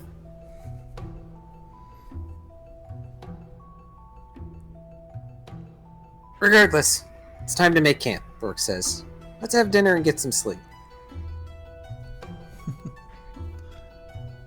So the question is, how are you setting up your camp? Well, we should probably have the fire. That's just a decent bit away from the tree. We can easily make a fire using the trees. Some of the tree's branches, probably. Now, between that and all the grass, And the I dry- have no problem getting. Well, are we in a drier area of the savannah, I assume? I think You're always in a dry area. Yeah. everything's We're dry. just It like- doesn't matter. Well, I Yeah, mean, we're given just the like given the dig SOG a- name, I thought maybe we were transitioning to a drier area. Oh goodness, no, not drier than the regular part of the savannah Oh, at okay. the moment. Fair enough. Drier than super fucking dry. The actual dust flats is a bit different than this. Fair enough. Yeah, we'll like dig a little barrier around the fire, like when you rake around so that like the grass or leaves aren't near the fire. Oh no. We'll have like a barrier of dirt. Did I hear a whispered no? I said, "Oh no," in the back of my. I said it out loud too, but here, just look. Motherfucker, Key. Uh I hate you. oh dude, No! the Google I'm bringing this up because I see it on the because I bring it on the tablet. I see Google. The game on the By the way. Google Doodle is like really in depth for a Google Doodle game. I like how much more wholesome the other picture is. Yeah, we'll It's leave a it at that fucking- one. It's a fucking. It's completely opposite. No, get that out of here. What have I done? Oh no. I was not responsible for that reference. I was responsible. I take You responsibility. son of a bitch. I do like this one. It is good. All right, That one's really so- nice. You make camp. It's not terribly hard. You guys have been making camp for a while now, so you're starting to get more experienced, and it helps having Ralph, who has some logistical capabilities. Tucker, while they're setting up, what does our food supply look like right now? You've been saving on your rations fairly well, so you definitely still have rations, Yeah, we have onions. and Yeah. you have the onions. So we have what's our rations exactly though? I don't believe I gave you an exact number. Oh, I just meant like what is it? Like what is it? Just Hardtack. like Oh, hardtack? it's hardtack and like trail ration stuff. Okay. Mix. Tucker gets a bit of an idea. Is there anybody with a container? Does anybody have anything that counts as a... Well, okay, not just a container, but it needs to be something that can be heated. Oh no. Apparently, the mere mention of jars knocks out Tubby. Hopefully, that's the only person that disconnects. I think he has a jar, but it'd probably just break under heat. I have a jar of cactus juice. Yeah. But... Technically, Burke has a bunch of jars. Oh yeah, that's right. He's the jar master. I forgot about this. How many jars does he still have? He still has 8. Are they Yes, you got a jars? pack of 10. Could they be heated, or would they just break? heat glass. You just can't. Yeah. Okay. Just don't get any water afterwards, or it will explode. Yeah, don't heat glass only to cool it immediately. It will shatter.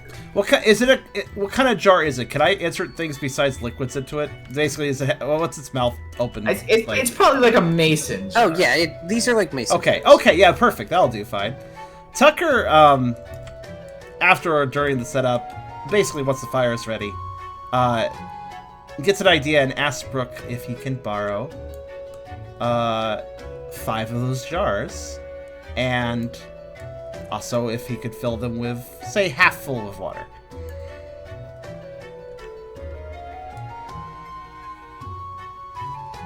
I'm curious where this is going.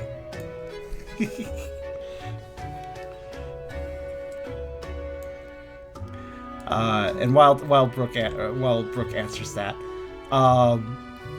Brooke obliges, not even asking. It's clear that Tucker has a goal in mind, though he's not directly stating what that goal is. Tucker is grateful and definitely appreciative. He sets those jars kind of near the fire, not on the fire right now, just yet, and then goes to hassle Ralph, which might be a little bit harder. Actually, no, it probably would be easy. So, Ralph, about those onions we got, could I have your portions? I want to do something. Yeah, no, did it end in me not eating them? No, it ends in you eating them. Alright. Good, that was easy. So here's what Tucker's gonna do. Oh shoot, the only thing he doesn't have is... Right. Tucker is going to... Are you making sploos?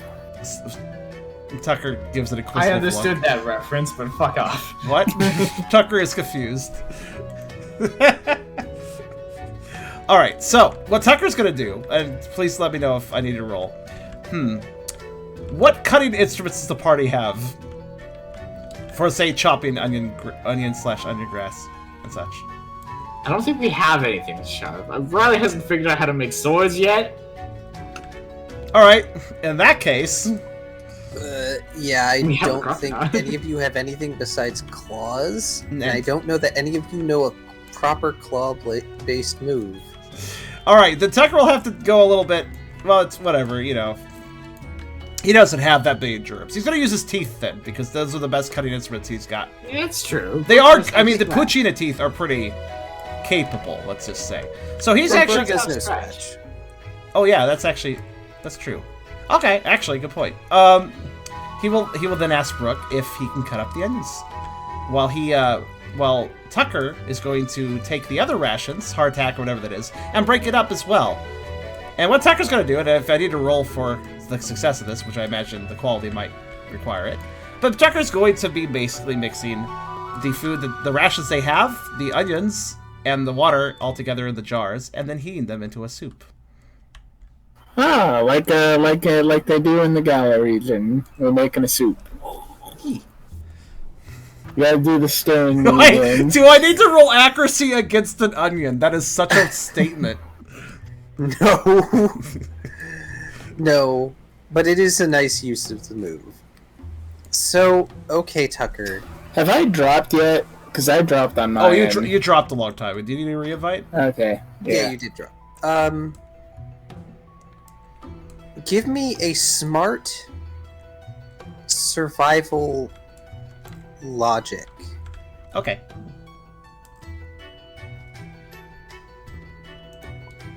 Oh, there he is. Let's see if Tucker can figure this out. It's the proper balance, namely. Okay. You don't have much to work with, but it looks kind of like soup. The onions are pungent, so Tucker realized that they probably could make for a decent soup if he mixed them with other things. He does his best to boil it up, stirring how he can with anything that he can put into it besides his own paw to stir it up. Probably a stick.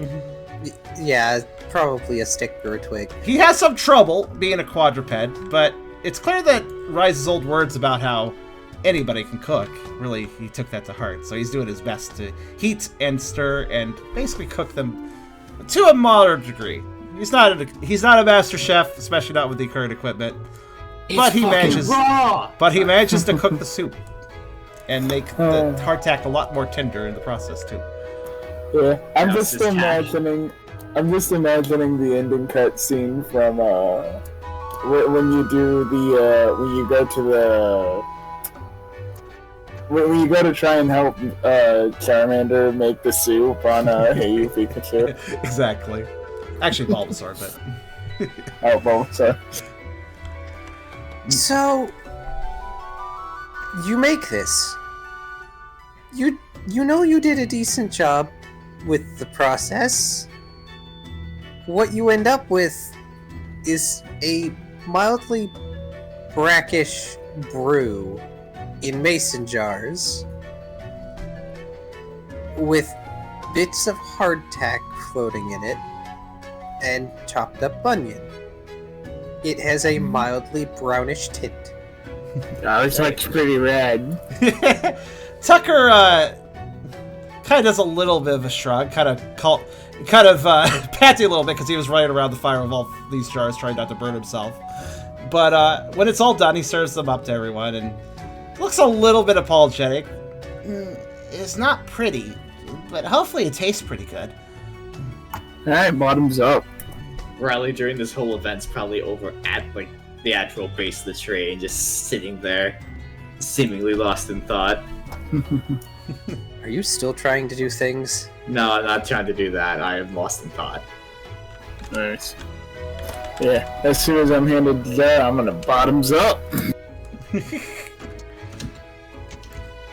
Tucker will wait for his to cool a fair bit before he drinks it down carefully.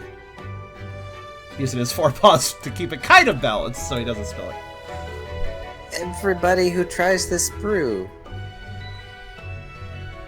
make me vitality tough saves. Oh I don't no. think Riley's ever noticed it's there yet, so... Oh no, Tucker was going to serve Riley. Well, Tucker was going to go over and make sure Riley got a jar too. Well, if you don't tell him it's there, he might not even notice. No, he would make it clear, and Tucker would even give him a bit of a look like I worked hard at this, please drink it. Please actually eat. No. I drink the fuck out of it. Okay, what was the roll again? Vitality tough. Okay. Tucker's becoming that character.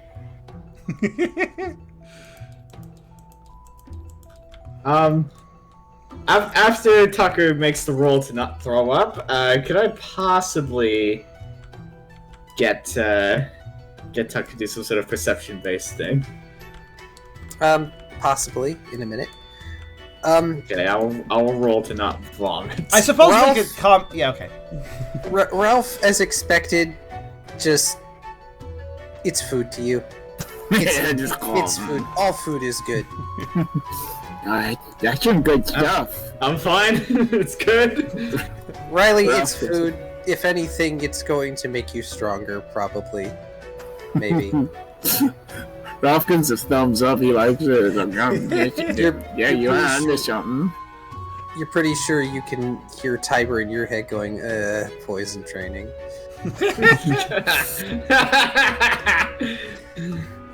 Tucker, it's okay. You're not sure what you expected. It's kind of gross, but it's not as bad as you know it could have been. It's At like least it's not slimy. It's the salt. nutrition. It's hot food. It's better than eating them individually, maybe. So yeah, he's like, that's fine, I guess. He's looking to the others to make sure they're okay though with it. How's Brooke doing? Brooke, it's Hey, Zeal should do one too. Zeal should do one. Yeah, Hey, wait, Brooke, yeah. you gonna eat the rest of yours? Brooke, it's hard for you to force all of it down. Oh no. It's not that it's gross, per se.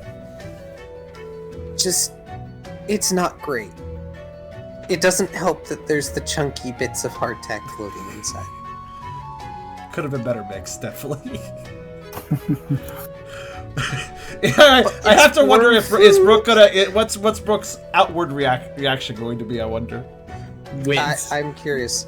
All right, let's see. Oh, I'm Okay. very curious as to what his vitality tough even is. something. My die roller stopped. I've stolen your power. Oh, okay. It's better than I thought. Oh no, he's okay. Zeal utterly consumes his. Half of it dribbles out afterward as he holds his jaw slack. He does that. Blah. Don't waste this good food! Tubby is offended. So is Ralph.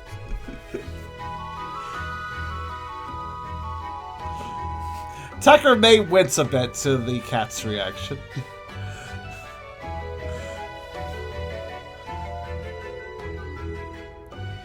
Well, Rook says, swallowing down as best he can. It's a change of pace from the regular rations, at least. Dog Tucker, they don't know what they're talking about. It's great. I lick my tongue.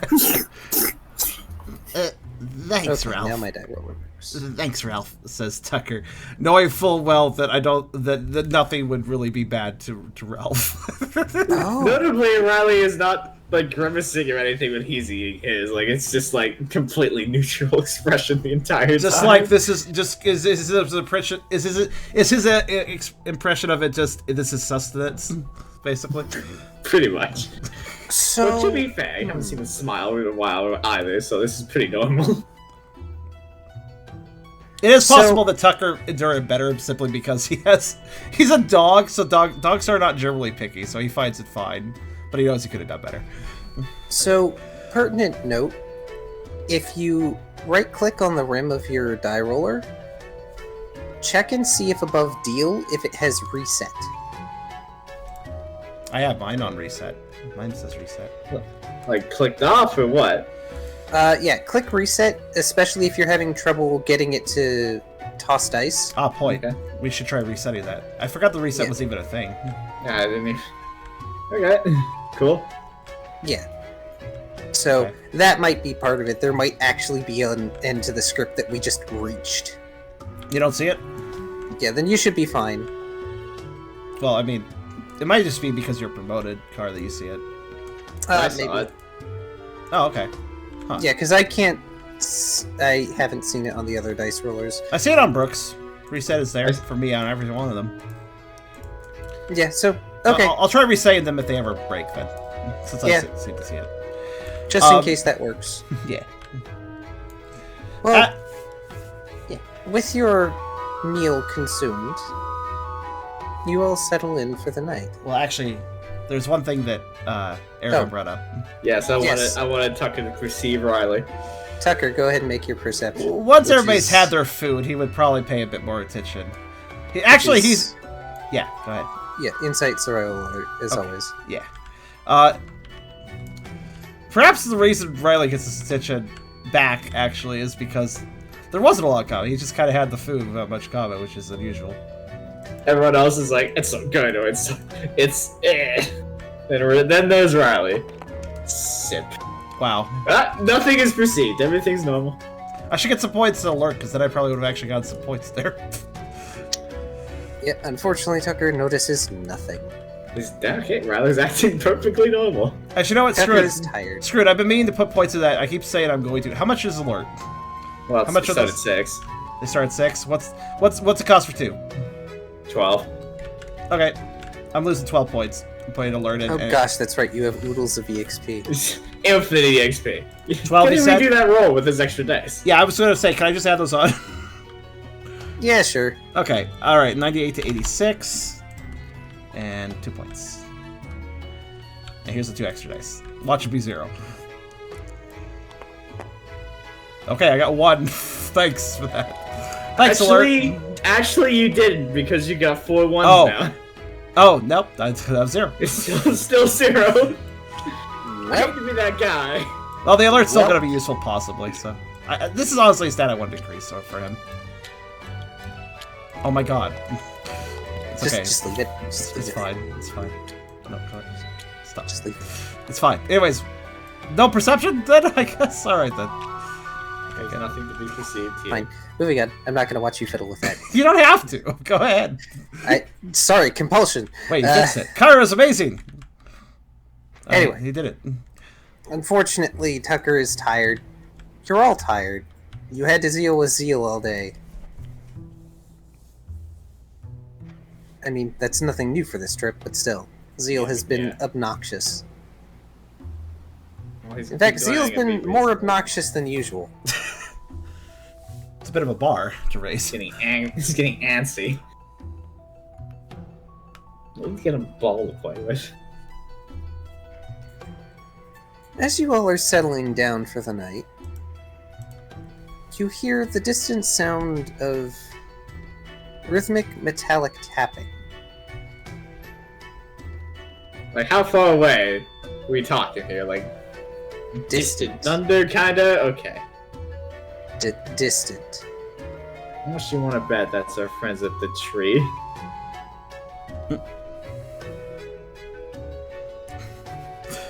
So wait, what sort of sound is it? Is it like... A distant metallic tapping. Is it sort of like the sound that plays when you get close to the Abyss Watchers fight? No. Huh. Damn. This is more rhythmic, and there's a lot of it. It's sort of like an undertone to the sounds of the night. A constant. Please tell me it's not some sort of ethereal clicking. Well, as long as it doesn't sound like the fucking Cyberika. If it sounded like the Cyberika, Tucker would immediately be doing something that made it, but, this... It's not any tick, tick, tick, tick, tick going on? This is not ticking. Okay. I gotta double It's also not talking. Double check. In fact, you haven't heard ticking in a rather extensive amount of time, Good! you think. Good. But if you don't hear them, how do you know what they're doing? Great, now I'll be paranoid. Thank you.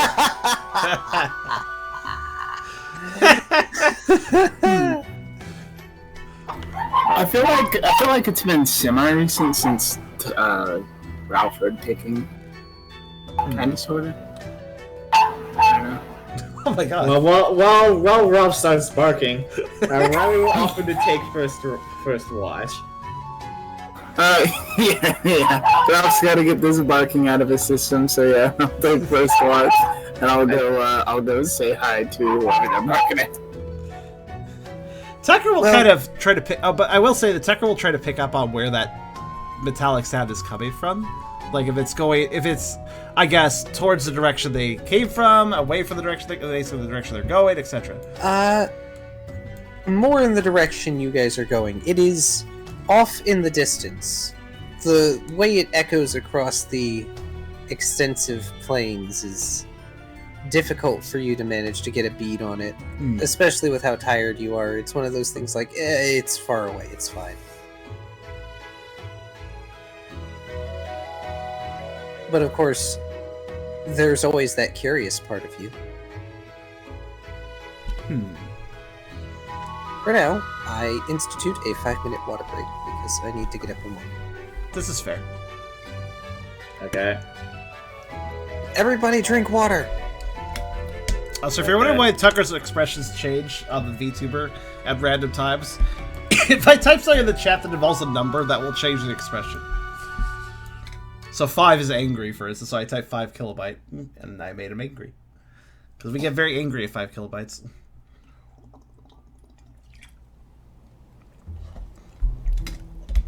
Well, that's slightly annoying that it triggers off the numbers. That also makes it very convenient. They were wrong. There was no one here. Freaking dogs.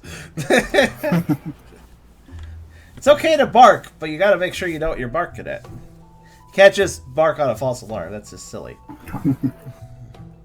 Tell me how to tell them there's no one there in barking use. Hey guys. Hope I got the dialect correct. A little rough, but I think you might have conveyed it. Little rough. Little rough! Fuck, that was not a pun! But it was. It was a little rough. It was a little rough. Oh, that's a great pun. If everyone's like, I wonder if I could bark back to these dogs. I don't know, it might be a little rough. You're gonna take my job. Also, I'll use Tucker's expressions more often. I just need to remember what key is what. 2 is neutral, 3 is happy, 4 is sad, 5 is mad, 6 is surprised, 7 is scared, 8 is blush, and that is all. I just remember the order, because it gets really silly when I forget which one's which. Mm. Oh, you know, I could actually put... Oh! This occurred to me. I could have an element on the side of my screen that reminds me of this. I could just have a little cheat sheet and not think about this. Oh yeah, by the way, while we take this little break, I'd like to note, it has been a while since somebody has picked up new rocks, so if you want to, think about grabbing a rocks, because there's a lot of rocks. There's a rocks box, there's individual rocks, check them out. I mean, this month's rocks are almost over, so they're gonna go away when this month ends, so you got like, what, less than a week to get an August rocks if you want to get an August rocks, so go get August rocks. Go get the August rocks or they're gonna get away, you're gonna forget them. Time limited quantity! Hurry! I don't know. Supplies are limited, so call today. Supplies are arbitrarily limited because they're digital items. Ah! Wacky amazing arm flailing tube man. He's not barking again. Oh, the dogs do not like wacky amazing inflatable wavy arm tube man. I can never remember the statement for that. Yes, FOMO. Well, the thing is, I don't care if people pick them up or not. It's fine either way. I'm just letting people know that if they want the August rocks, you got a week. And then we'll have October rocks, so that's cool. Gonna have a lot of good new ones for that too, actually. The August set were really nice. The October set will be really great too. October? September, sorry. I forget that month exists sometimes. Yes, but Yeah. I mean, we'll have good October rocks. I don't have any spooky rocks for October right now. I mean, looks at most recent fan art. Wait. Just to refresh. Well, I mean, that's true. I guess we could turn that into something.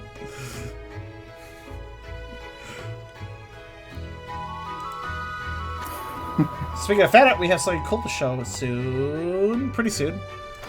Just gotta wait at the colors of page 4, and then it's ready to show. Nice. So it's like a short pause now? I could, like, so I want to flex right quick. Yeah, go ahead. Just do it. Right. Midstream stretch is always a good... I never do that. I should get up and stretch during my streams, but I don't. Tubby says he's gonna go stretch and then disconnect from the game. That's a No, long I'm gonna flex. It's quite a stretch if he's had to disconnect. Stretched so hard he pulled the router out.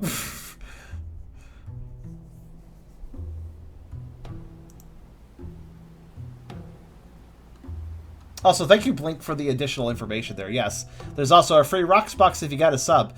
And there's almost always somebody gifting subs out to random people. So you might want to, if you have not picked up a Rocks box, and you have a sub, you should really go grab the free one. It's literally free. You, like, just claim it at the link that Blink spawned, and there you go. Simple as that. Spawn. I guess, yeah, he spawned it via using the Nightbot code exclamation free Rocks box. So he spawned it. If you want, I could do something with Nina Tucker. Yeah, actually, that's kind of a cool idea for a Halloween thing. I might be interested. Kate.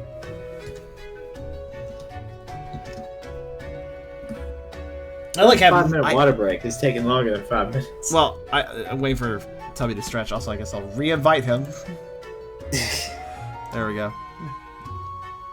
He's in VR, apparently. Wait, it says he's in VR right now. Why is he stretching in VR? Don't mind me. I just grabbed my blanket. I'll fall asleep on the couch. Aw. That's cute. Good night. Oh, Eragon, there you go. Oh, you got Twig. Great, your foil. Well, one of no, them. he is not. Very much he's not, actually. If you had a talk with him, he would be. Yeah, I did have a talk with him, and I won. That's true. But I could tell you guys got along. I'm 100% success rate, and I'm gonna keep it that way. I could tell you guys got along given how well you argued with him. Yeah, I could again, tell. I won. I won, and you know what? I'm gonna keep winning. Yeah, he did. He did indeed, Virus. I did not talk with Twig, I defeated Twig.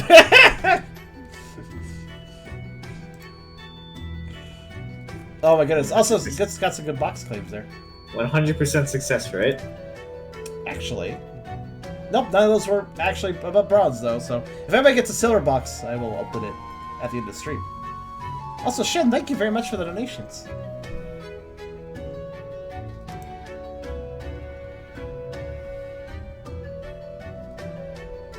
Well, I mean here and there, boy.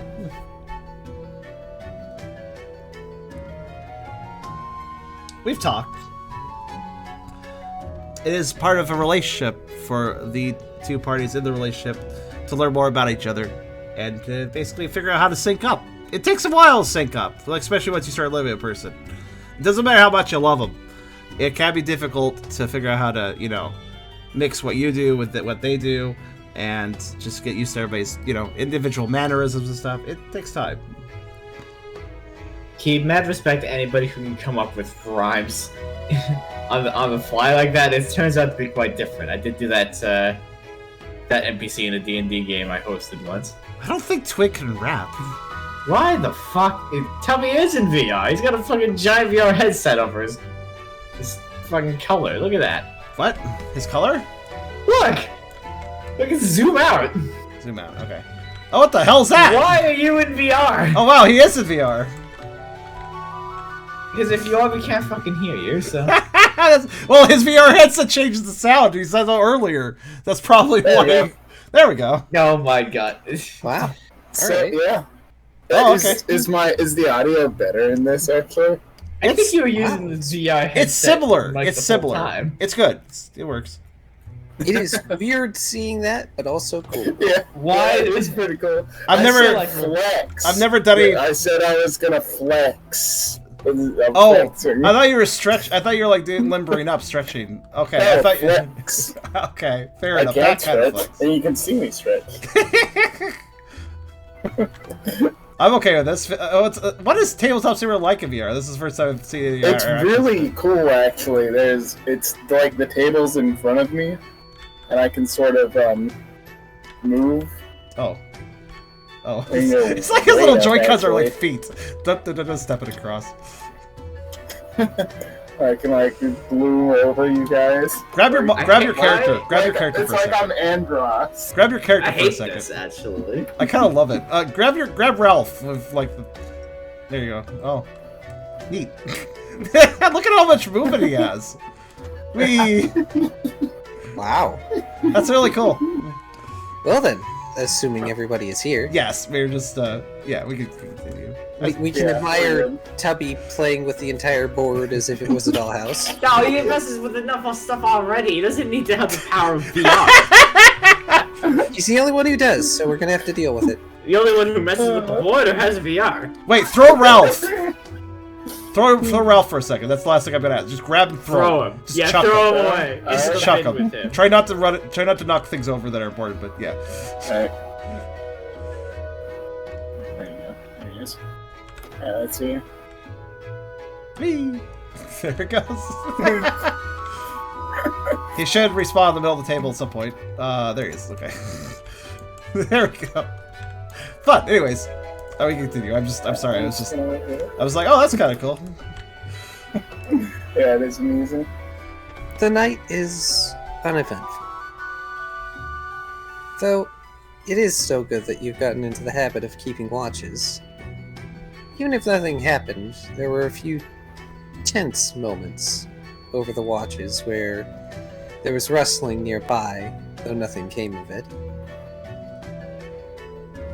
It's entirely possible that you all are now strong enough that a lot of local Pokemon. Yes, Pokemon. Pokemon.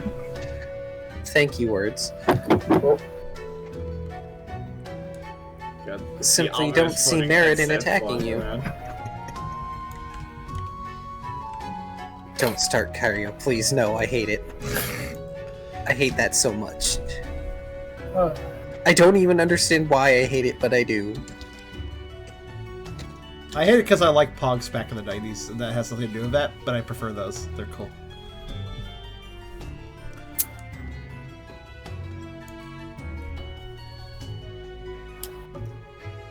You resume travel the next day.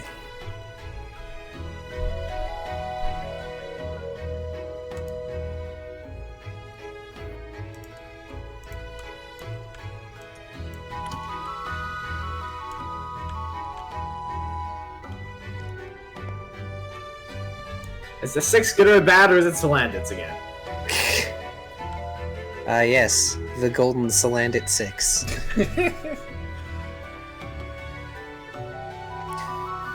Very different with Salandits It's these days. relatively clear today, which unfortunately means no cloud shade.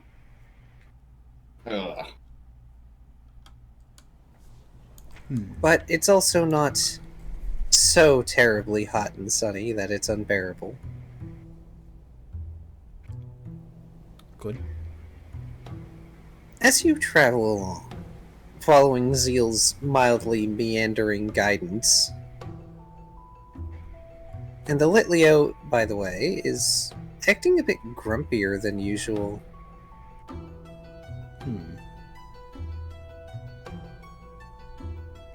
But occasionally... Doesn't like not getting its way. I mean, spoiled child. But occasionally you'll spy a poniard.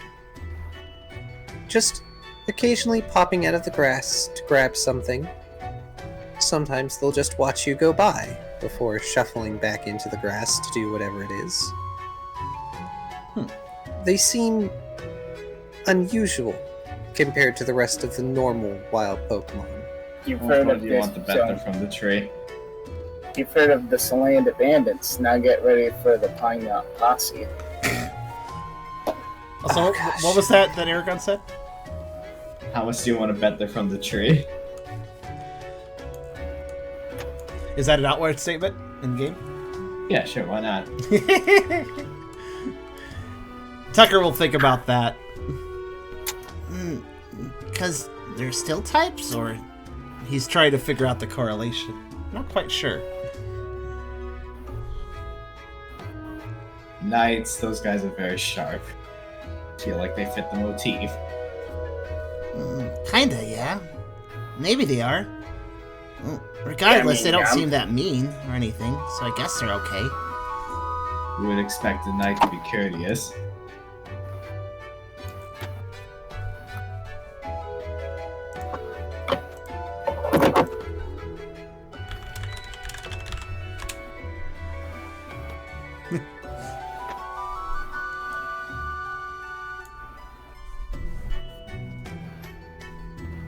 I mean, I'm pretty sharp. He like adjusts his fedora. Did you take your headset off? No. Why'd you get quiet all of a sudden? Did I? He's fine. No. I might have just been talking about it. I think he's just talking quietly. I mean, I'm pretty sharp.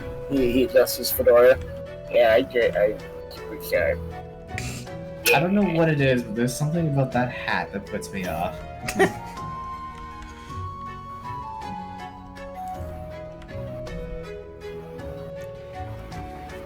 The day is uneventful, for the most part.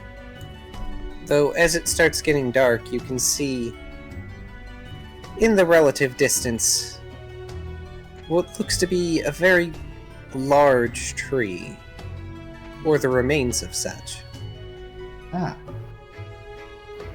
What the hell is that, Icon? What did you do? I told you! Dad doesn't let me go there. But Dad isn't here. I can go there now! And Zeal immediately starts trying to walk off even though it's getting dark. Zeal, you're going there with the rest of us. Exactly, so keep up. It's getting dark out. And I'm bright. Whoosh. Do you want to eat dinner or not? Because dinner's with us. Oh. Hangs his head, shuffles back over. Why am I babysitting? Why did I get stuck babysitting him? Well, because you won't let me do it. You try to give the Prince, cactus juice, and all of a sudden you're not allowed to watch him. Something Riley is practicing for 1 year in the future with Lizard.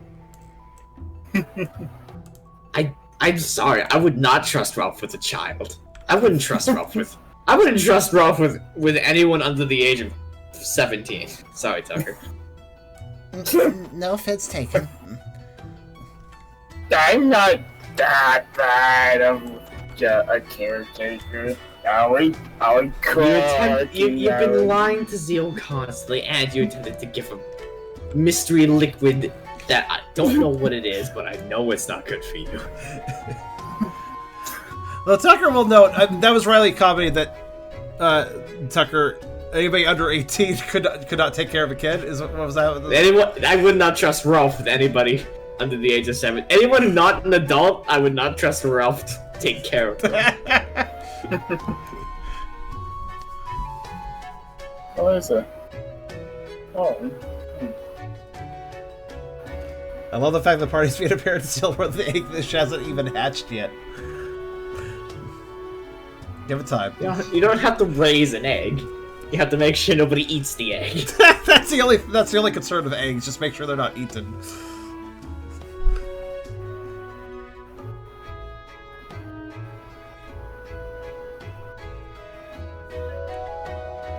But in any case, I'm gonna whisper to Zeal. You have to keep an eye on Ralph. Take your eyes off of him. Something will blow up. and then Zeal immediately face plants into the dirt, and his ears prick up. What?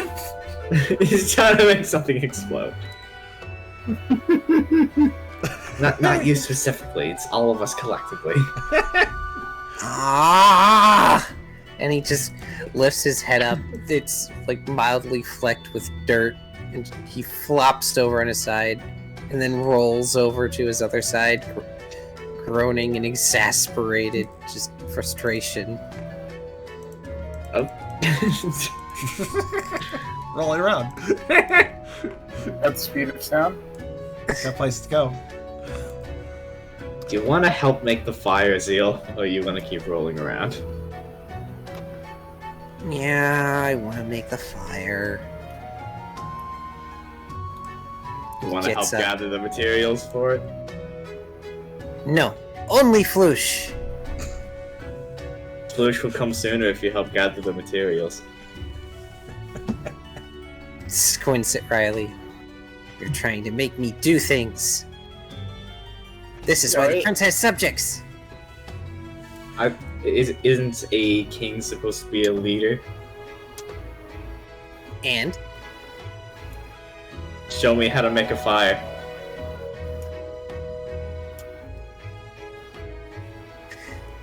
just awkward silence.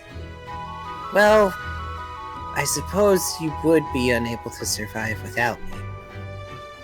And then Don't tell him Zeal I know goes a to fire go type. find Don't some tell him. materials. Don't tell him I know how to make fires. Don't tell him. Don't tell him.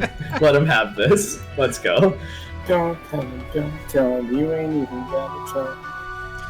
Tucker is content tonight to not create a new dish. At least not until he has a little more training. And Yeah. We proper we utensils. ate most of the materials, so I mean, There's not much he could do anyways, yeah. I mean, all he could do is, like, I don't know, toast the hardtack over the fire. You know from experience, that's probably not great. No, probably not. I feel like if there is, like, Ralph's portion of hardtack left, like, Ralph would be like, hey, make another batch of that stuff. Because Ralph rolled a 5. We out of onion? I mean, it was pretty good stuff. I wouldn't be surprised if you used all the onions. Well, 4 to 5, you loved it. Tucker, not having any onions, not even having any more onions, simply comments, If only everybody's stomach was like yours, Ralph. What bottom was? tolerant. No, you don't want that. You don't want that. Actually, that would cause worldwide famine. Yeah, everything tastes good, but I'm also hungry all the time. Why Every day. Why is this coming up? What was the issue? I don't... Tucker mentioned that if only everyone had a stomach like yours, and Ralph's like, you don't want that. No, that's No, that's in character. Riley didn't hate it. In character. Yeah, Riley got a 5 too. Tucker will actually interject as soon as Riley says that and mention, You liked it? I didn't see anything wrong with it. Well, it's kind of like liking it. he looks a little hopeful about that. Did people not? I don't see what the big deal is. Why is Ralph in the floor? He's looking for more onions underground. He really wants this dish again. Tucker would just kind of shrug to Riley's comment. It was a bit... I am underground too. You are. It was a bit hit and miss, I think. It wasn't bad, but I could have stirred it up better.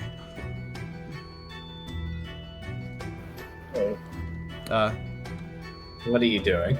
Pull out a ruler to see how much, to measure how far he dug underground. That was me who did that. Please get rid of the ruler. Did I make a ruler? Yes. Thank you. Is it gone? I think Well, it's so. over there now, I think, so that's fine. It's out of the way. That's fine. Okay. Oh, I see. Hold up there. There we go. I consider it this way, Tucker. Either I lost my sense of taste, or everyone else is being drama queens. I'd like to think the latter. Still, I think I could have done better. Maybe later I'll mess around with cooking in the kitchen more. Maybe cutting things up smaller would be a lot easier with, you know, somewhere to cut, and it's something to cut with, and it's in Brooks' claws. Yeah. He looks a little embarrassed, realizing that he would have trouble even holding a cutting instrument, but maybe he can figure something out later. Ask Bryce how he does it. We all know I guess how he has Rise to- does it. He's got a fucking sword attached to him. Yeah, I guess he has the prehensile tail as well. Is the tail prehensile? It does seem to be that, from what Carr has demonstrated with it. Yeah, it's prehensile. Yeah, Tucker has a cuter tails tail, are cool. but it's less functional. So he's got to figure out some stuff to make that work. Something, hide a cooking station in it. Well, you could store utensils in the floof on his back butt area. Like you just have them stick out, like, you know, then you can grab them and eat them. I don't know. I don't think that's sanitary or safe. Oh, hey, if I sit down, I can... It's like I'm at the table. Yeah, effectively that is what VR does, I guess. So, for those of you who wish to do so for the night, go ahead and make your perception rolls. Yeah, Alright. seems wise. Tucker Riley will will definitely take a watch. Tucker will We also all, take a watch. we all know he ain't sleeping very well, so... What's the usual perception? I never can remember. Insight survival alert. Yeah, I thought so, but I wasn't. Riley's not very perceptive. And guess who most of the time. approves That's his pretty alert, good. and thus we'll get a way better roll this time because I have 2 more dice. Let's go. Okay, good. Thanks. Yeah, at this point, I'm happy with 2. That's very sensitive in VR. Now here's the thing. You should have said you were rolling for me when you weren't. Then you would have tricked fate. Oh. Well, let's see if that works for a second roll. Not that this one counts or anything. I'm just kind of curious. I am rolling for Riley. Let us roll for Riley. 1, 2, 3, 4, 5, 6, 7. This is totally for Riley. Absolutely a Riley roll. Fuck. See? Can't argue the facts. God damn it. Literally doubled it. I'm sorry? Anyways, that's fine. We'll go with the 2. Fate is a fickle god, but also very stupid. I always get it's my roll. The roll thing is a very consistent thing with Tucker, except for its special moments. But oh well. The night passes by. Again, you hear the metallic marching, tapping sound. Oh, it's the Panos. There must be like marching perimeter or something. He shouts. Ralph shouts out in the middle of the night. Again, I told you it was the tree. Well, maybe he just kind of whispers that, like, oh, it's the Pano. Go back to sleep. Yeah, and then goes back to sleep. If he says it out loud, well, at any point Riley's awake, either on watch or just being awake because he can't sleep, Riley will just tell him to go back to bed. Okay.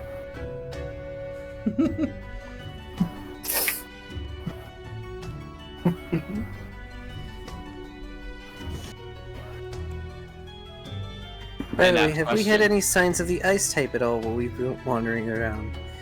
Unfortunately not. It seems like whatever signs of the ice type you could have found have either melted and evaporated away, or you've simply not been lucky enough to find direct tracks of it. It's hard to find signs of ice. It doesn't stick around very long. It's annoying like that.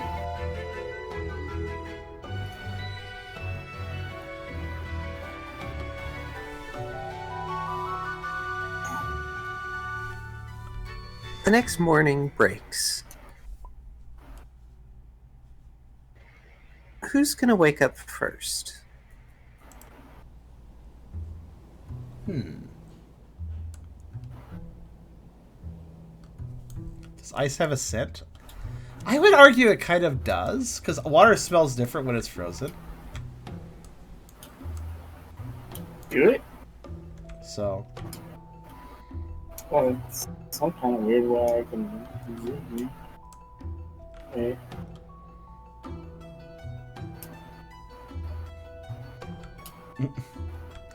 anyways, as far as waking order,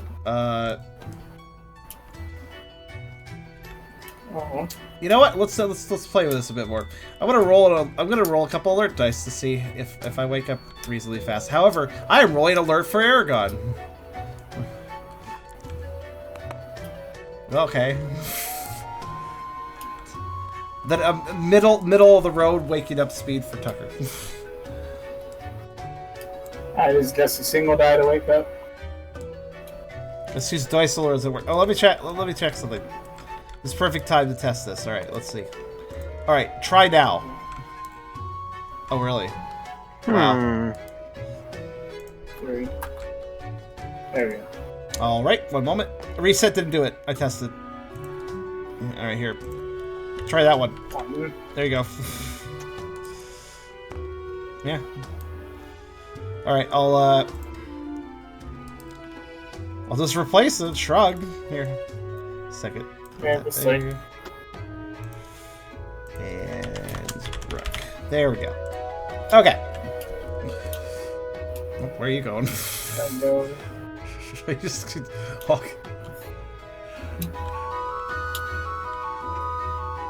Oh, what? Alrighty then. Now I am the GM. What? Also, you got very tiny for some reason. What? Now you're huge again. What the hell's going on? Well, it seems Kyrio people are just rolling one die to determine who ends up waking up.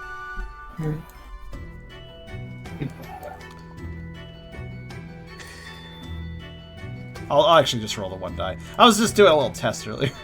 Test of fate. There, 4.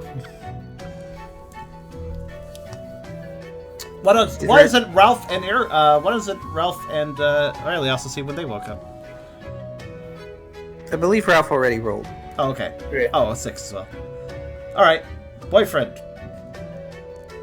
There we go. Boyfriend is with someone.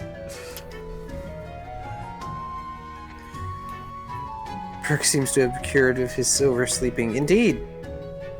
Brooke and Ralph wake up at roughly the same time. You're greeted by the sight of a poniard standing there at the edge of your camp, watching you. Oh, not creepy. How's it going, Pioneer? We see you.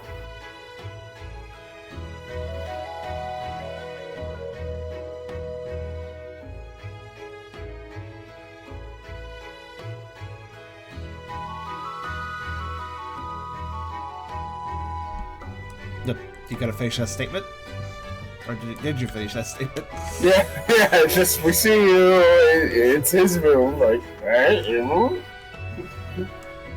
So it's just staying there passively, I guess. I guess I'll pull this. Sorry, I had to step away to pull something out of the oven. What did I miss? Oh, that's what happened. Okay. Another poniard's at the edge of the camp, just watching as the earliest people wake up, aka who woke up first? Tubby and Brooke did. I see. I was rolled 4 in my absence. That's fine. Makes sense. Yeah. Oh, okay. That's where you went. Okay. Morning? Brooke is cautiously. We're not on the way, are we? Good sleepy The voice. poniard doesn't exactly respond, but it turns its head slightly, this way and that, looking at the rest of the team. You forgot to roll for cat. I am not going to roll for cat. There, that's who's awake right now. Cat is asleep. Okay. Sounds like you are too. I will admit I have been yawning very much. It does not help, I am quite comfy. Aww.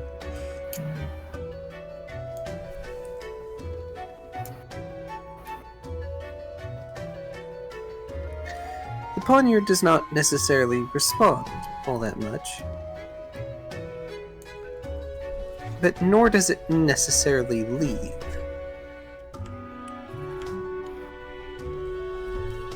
It's kind of just there. Oh, guys, do you think you can talk?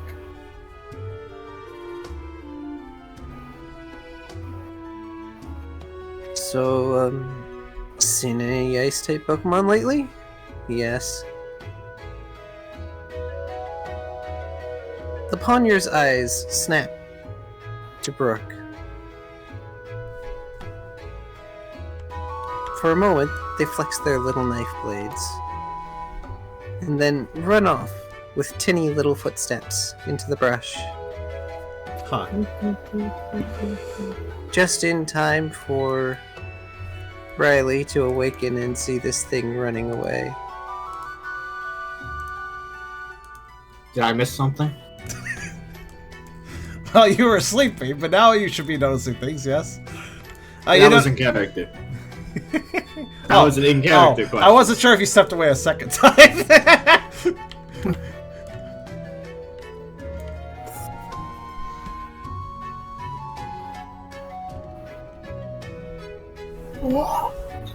You making new friends, Brooke? Huh. Probably guess that's a yes, Brooke says.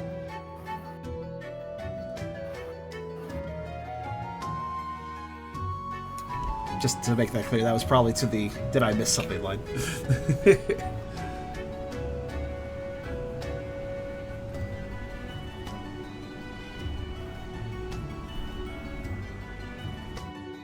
I suppose Riley will wake up the 2 remaining sleepyheads.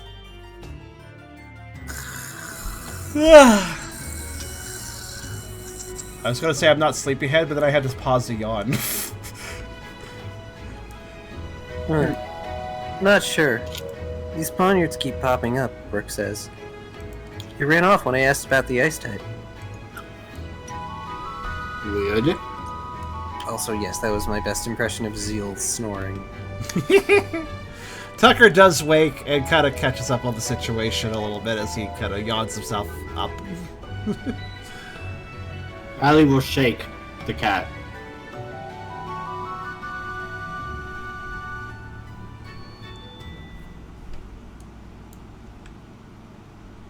Be careful, they're volatile.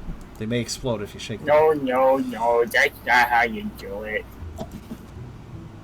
Oh no. Yes, please I demonstrate don't know your what VR. you're about to do, but don't do it. No, well, he's got a VR headset and he can pick up the things and shake them around, so I think. No, I wasn't gonna do that. It was okay. You I could, though, was gonna for added effect if you want to. I have no idea what you're about to do, but you are not doing it. Yoki. He puts the cork back on his canteen. Oh. Are you serious? I guarantee you he'd get up. Tucker still waking up goes, Don't waste water, Ralph. Yeah, I can.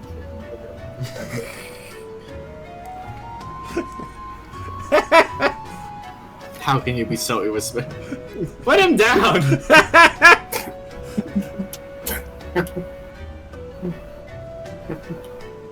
There you go.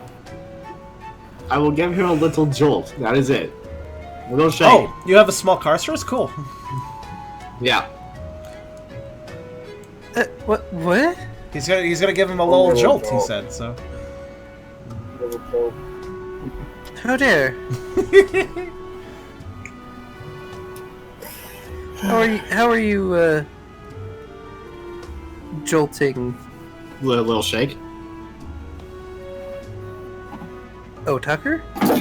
No, Zeal. Oh dear. Tucker's awake and probably fell from the sky. Are you okay over there? Oh goodness. That's not like something broke. I rested my foot on something and tipped the.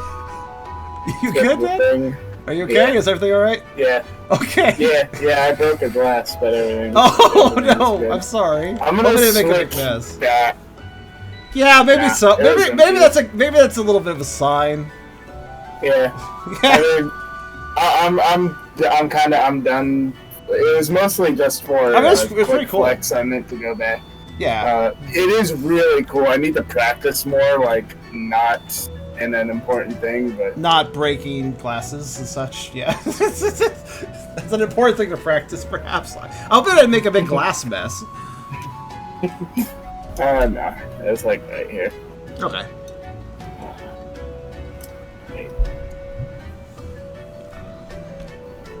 And to answer Carr, beware shards. Yes, be careful, dude. But to answer Carr though, no, he was not shaking. He was not shaking Tucker. Tucker woke up and is kind of just waking up and catching up on the situation. Zeal is still asleep as far as we know, unless you want to update us on that. So Riley was going to give Zeal a shake. You shake the cat. Zeal groans and complains and meows and then stretches.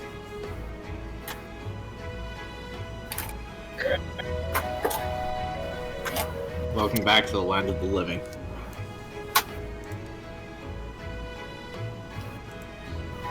Land of the living is not living until I am awake, because I am Prince!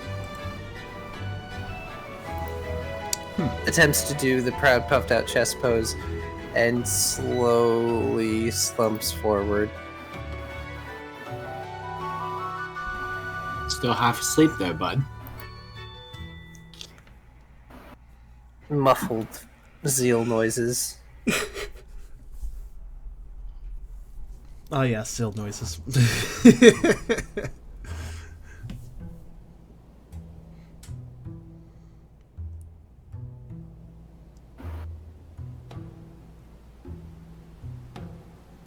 Well, I have managed to wedge myself in the couch. I need to sit up. I feel like Carr is just slowly falling asleep here. I'm sorry. I am proper cat. tired. Now I'm just picturing a Joltia on a couch wedging between the cushions, kind of. Just being sleepy and wedged. I am in the corner, leaned against the armrest. I am wedged and comfy, and I have a blanket. This sounds... Yeah, this sounds cute. This sounds cute. Alright. Well, I say we get the rest of the way to that tree. Before we have any more visitors popping in staring at us and then running away at the mission of ice types. We have visitors! And Zeal manages to pick himself up, shaking his head, and then he floofs briefly. Had visitors, you missed them. Darn it! Oh well, there'll be next time. We're gonna be the visitors. The keepers of the gallant fruit. At least I hope there's gallant fruit. I kind of just made that up off the top of my head, but like... Ralph, the tree's dead. I mean, sometimes things look dead, but you know, then they're not. I mean, if they're living in it, I think it's dead. Like I said, Dad doesn't let me go over there. Probably because the weirdos moved in. It's probably gonna be okay, because no one's weirder than I am. I have the best and most weirdest treasurer ever! Don't encourage him. You can't stop me! Yes, I can. No, you can't. Do you want to try me on that one? Squints.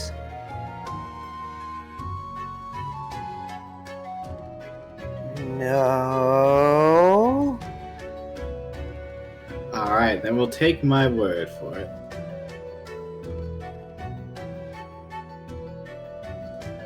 Well, I say we go to the tree. Tucker sees nothing wrong with that.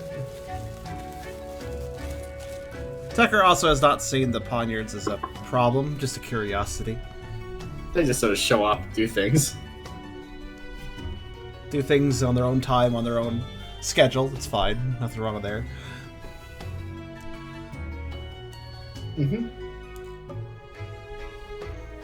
You resume your march to the tree, if you could call it a march, considering Zeal is meandering this way and that and looking at things. As you get closer, you realize, oh yeah, this thing is bigger than your base. I like the hope.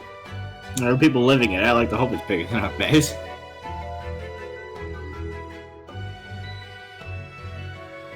In fact, if you didn't know better, it could probably give Hotel Alomo a run for its money at first glance. Ooh. That's not saying much. That place got blown up.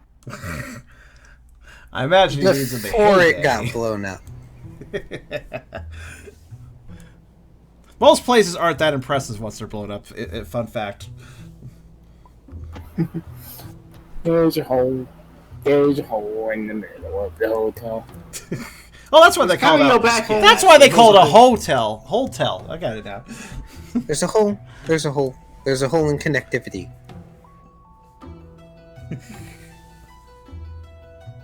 Should probably hold that thought till Kyrio gets back. Indeed. But it wasn't Hotel Alomo. It was the hotel that Liz got kidnapped at. The Obsidian Sky. Yeah, and the one dude, I forget his name. Was it the other Lucario? Glide. Yeah, Glide's still probably cleaning up that mess because I convinced them that Glide should clean up the mess when we're done. So he's probably still sweeping.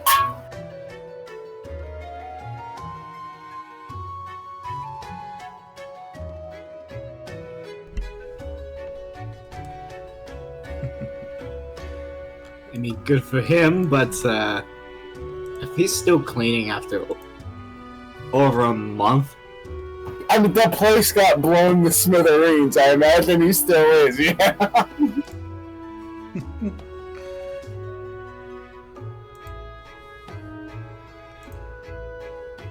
If you're still doing the post blow up cleanup in a month, you're not doing a very good job. There's post blow up cleanup, and then the reconstruction. That's gonna have cleanup during. Would you trust him to reconstruct anything? You want to trust him to reconstruct? He's just gonna clean up after the dude to reconstruct. Well, let's see. To answer that question, Kyrio, we're discussing hotels because the Gallantry is really big. Yeah, basically. It was pointed out that it could be mistaken as bigger than Hotel Lomo. So big tree, we're approaching it. Not much else happened while you're gone. We'll eventually make it there, I imagine. Well, yes, you will. As you approach, it becomes clear that around the one side, there's this great rending, is the best way I could call it. Rather than an archway, this hole where a good portion of the tree should be. And it reveals that there's a sort of slant to the top of the tree, or what's left of it. As if someone had cut it at a diagonal. The internal of it seems to form some sort of semicircle, roughly speaking.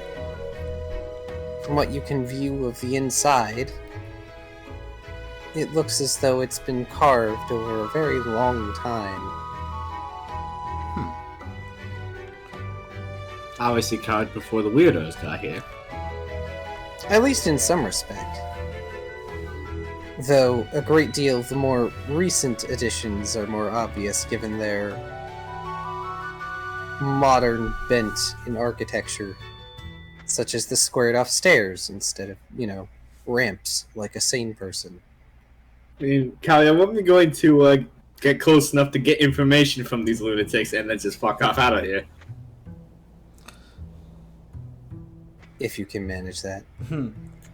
Tucker, They can't. It's gonna stop us. They invited us here. Tucker isn't sure exactly how it will go down, though. He does. I mean, I guess is any of this being brought up in character? Has this been discussed in character at all between the characters? Like, are we gonna try to avoid him? Like,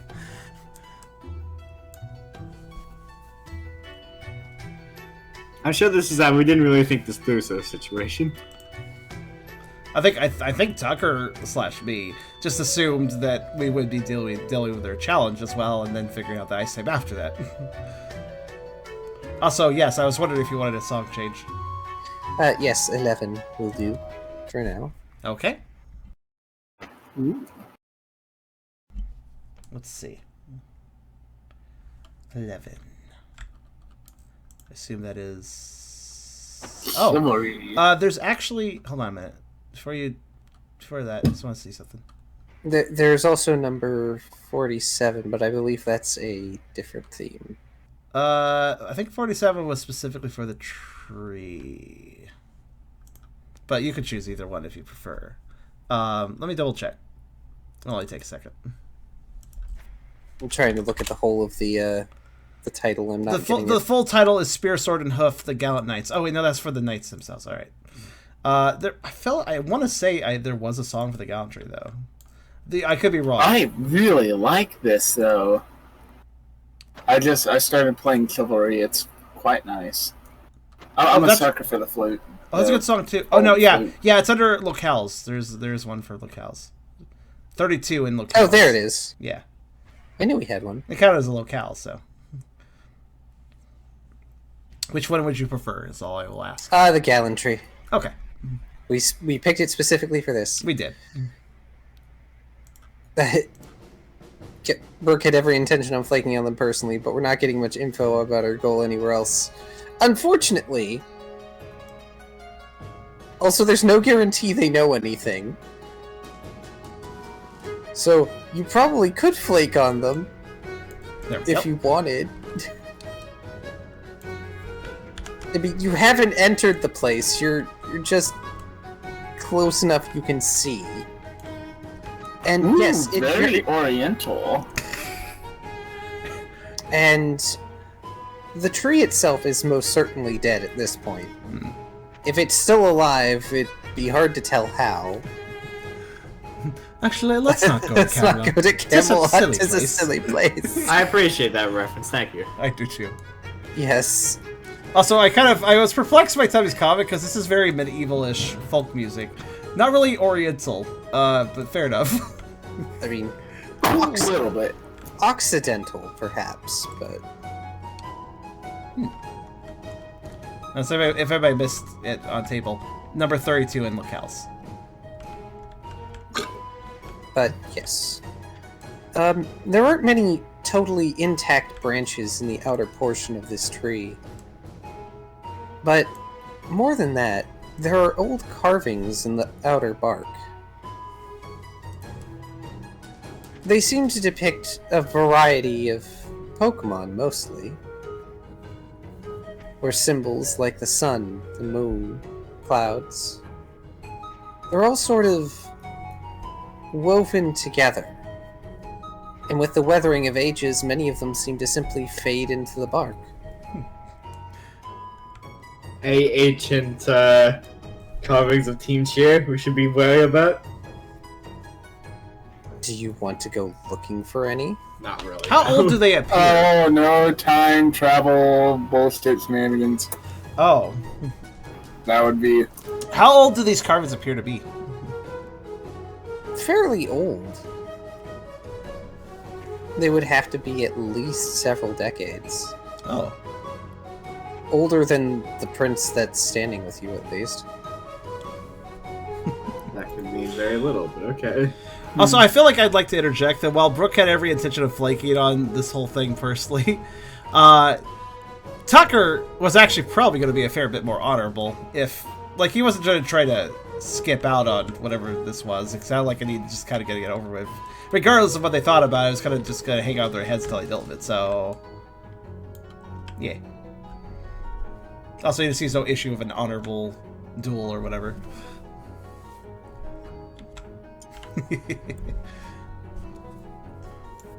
Interestingly enough, you don't see any poniards here. By the way, Zeal is already starting to walk towards the entrance. Fair enough. Just since his impulsiveness has returned. I will be keeping an eye on him. I noticed you didn't say you were going to stop him. Oh, if he gets too far away from any of us, I will go and stop him. This is great. No one expects Team Cheer. Because Indeed. honestly, I don't even know what to expect from us at this point. I mean, Tucker's gonna walk in too, I suppose. He's kind of marveling over the place. Looks pretty interesting. Pardon me, I'm getting models ready. Quite fair. They may need some color adjustment. Let's see. Ooh, look at them. It's like half is normal, half is darkness. It's like, okay. It's yin yang. Also, I'll do Kyrio's line and read while you set that up, I guess. Unless you want to. I was hoping to avoid these guys.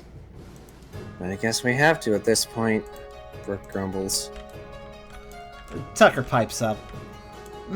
Well, far be it for me to go against what the leader wants, but I don't think these guys are going to leave this alone until we, well, make up for it.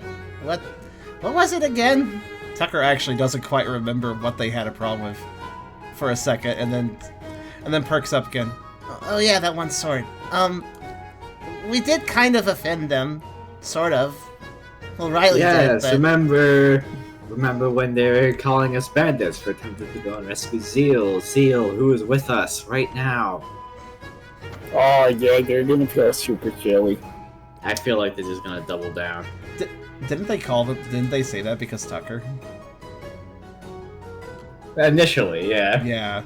Tucker flops an ear in remembering that. It's not like I exactly like them. They don't seem all that, well, Intelligent? smart.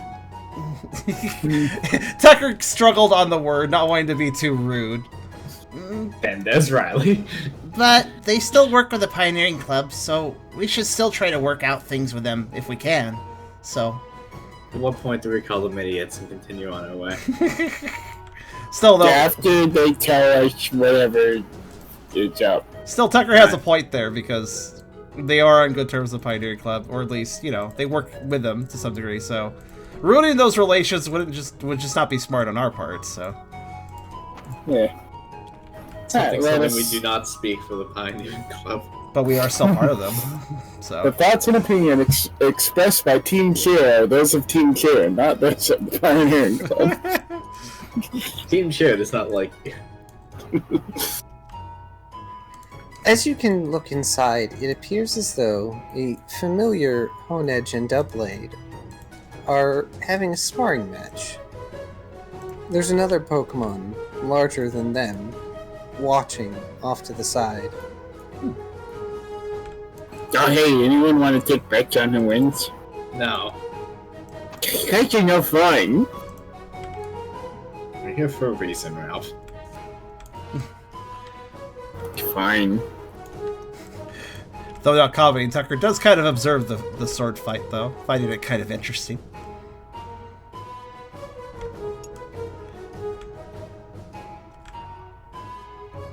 Should we wait for him to finish or should we just interrupt? That would be rude. We want to wait for them to finish. Tucker quips, If you want to get in the way of a bunch of swinging swords, go ahead. No, don't tempt me. Hey, Yep, do you know anything about this Oh, thing that Jesus. we need to know about? Can I like Says zip just over to walking. Zeal and just grab him before he gets chopped to pieces? Zeal Yeah. walking in completely unattended. oh, which ones are fighting, by the way? Because they're all kind of clumped right now. The one sword and the two swords, not the cross. Actually, sword hang on, I'm shield. changing the state. This is hard to look at. Yeah, sure. But I'm moving them all the same. And I guess Blade Good Boy is... Why does he have a little... What's this do? Why are we now in the Oh. forest? Why is that changing all the time? Oh, that's Stop it. it's because of number states. It's fine. I guess we should technically be in... That? It is Old Cal. Yeah.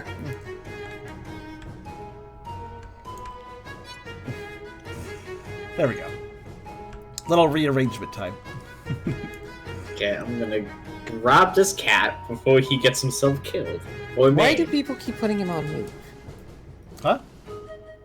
Someone keeps changing the Aegislash to move. Not any of us. Move? Which one's move? Which one's Aegislash again? That's the big one with the shield. He might... It's the button in the back, I think. Oh! Weird! He has a button. Oh, that just shifts it to move. That's weird. Yeah, I don't know why. Just... Don't mess with it, basically.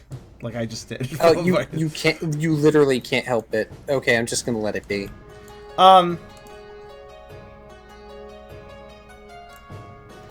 It gets stuck on moving. I'm not gonna bother with it at the moment. Wait, can't you just... As long as you don't press the button, right? Yeah, but whenever you move the model, it does it. Oh yeah, look at that. Yep.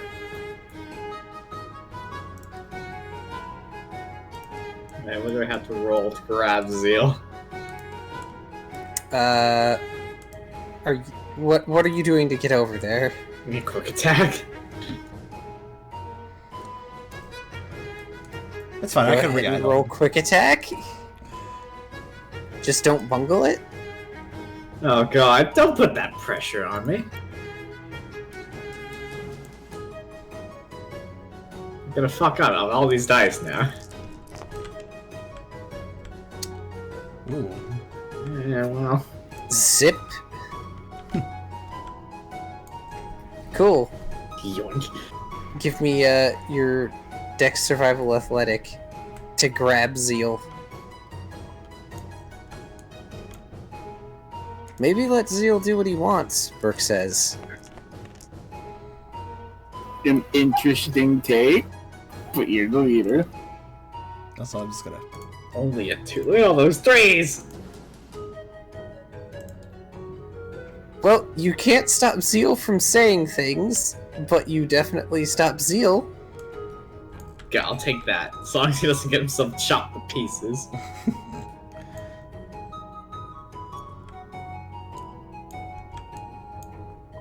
The swords...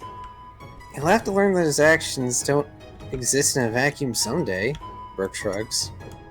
Maybe that could be a day when there's no swords. Maybe when there's a chance there's less of a chance of him getting randomly beheaded or something. Yeah. Or perhaps burning down an entire region. Or that. So super. Swords are very persuasive, Burke grins. Tucker just goes wide-eyed. Just, yeah, persuasive. What, is Burke at this moment imagining himself with a sword, like a pirate cutlass? Oh my god. Cut. Sometimes diplomacy requires a bit of saber rattling, right? Speaking of sabers, they cease their combat for the moment, turning, well, as much as swords turn, to gaze at you all. Ralph will do an honorable night vow. Tucker, unsure of the proper vernacular with swords, also does the bow, since Ralph did one. And then there's Brooke. Yo. Yo. Burke holds up a hand. And then there's Riley, not doing any greeting and just grabbing your cats. Well, that's a more important thing to do. The cat. Zeal is currently struggling and trying to say something, but is currently muffled.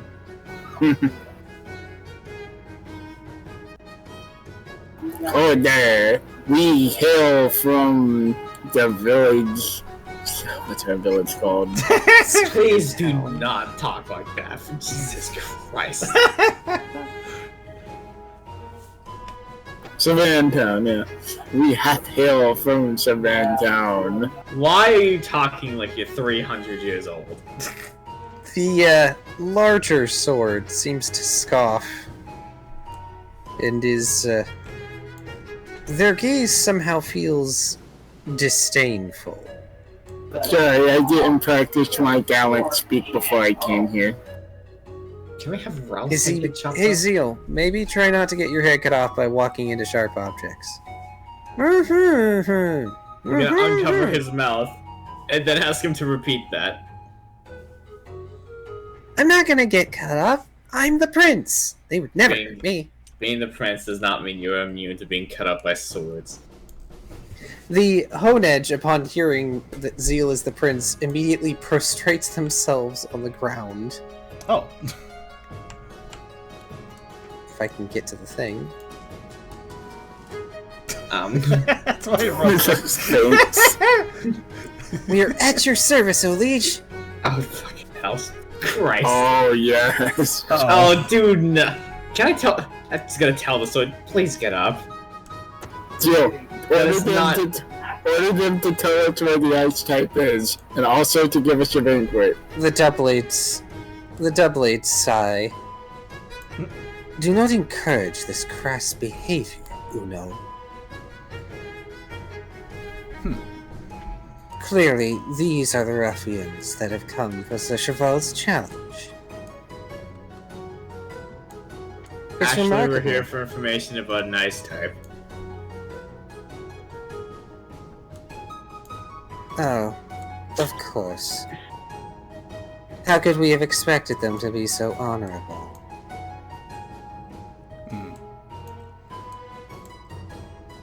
But Tucker looks offended. there's...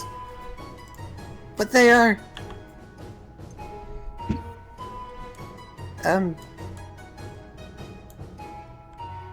They pick themselves and they're scabbard up. The Honedge floating back and meekly fluttering... Well, fluttering, I suppose. Behind the Honedge.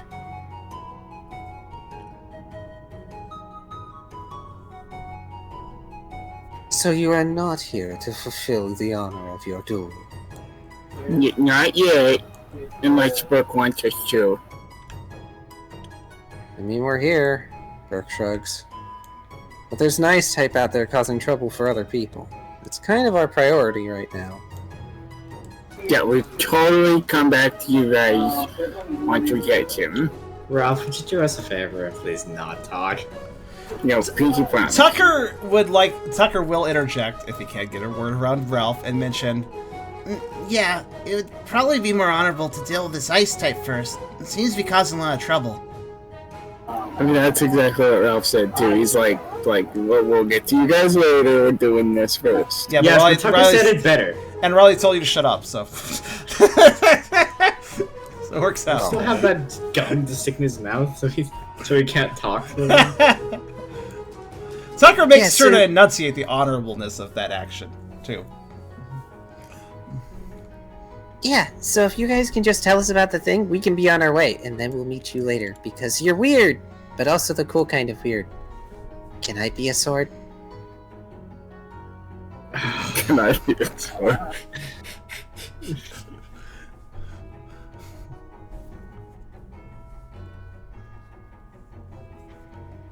The H// makes a disgruntled rattling sound.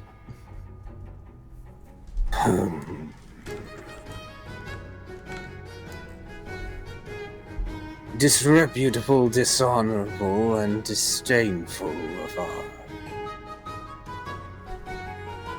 What was the word again? Lady Calliope, what is that word I used for... Oh yes, our traditions. Our culture, yes. That's what it was. They seemed thoughtful.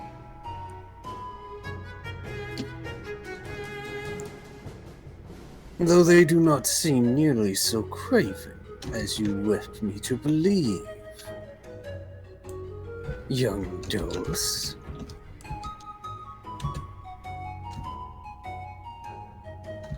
They are most certainly as craven as we believe, Sir Arcade. After all, they did not come here to perform the honor duel. They came here for information. These blackguards have no intention of fulfilling the honor duel.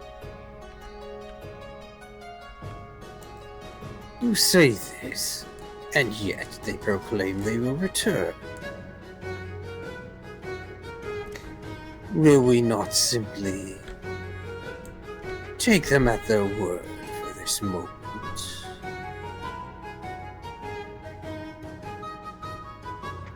Sir Arcade, I must protest. They are already here. You have already called for Calliope. We need only call for Sir Cheval, and this matter may be settled post-haste. And yet a greater threat looms.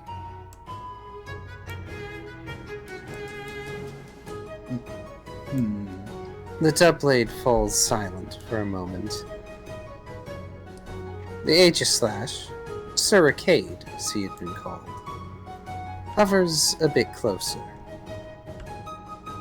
Their bulk is intimidating.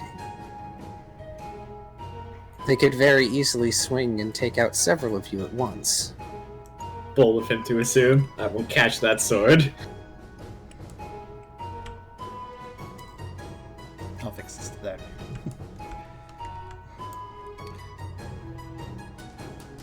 Their sashes become crossed behind the back of their blade, the shield hovering forward.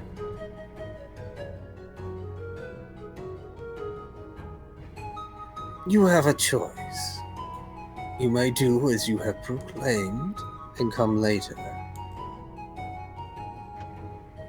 You may initiate the duel now and get it over with.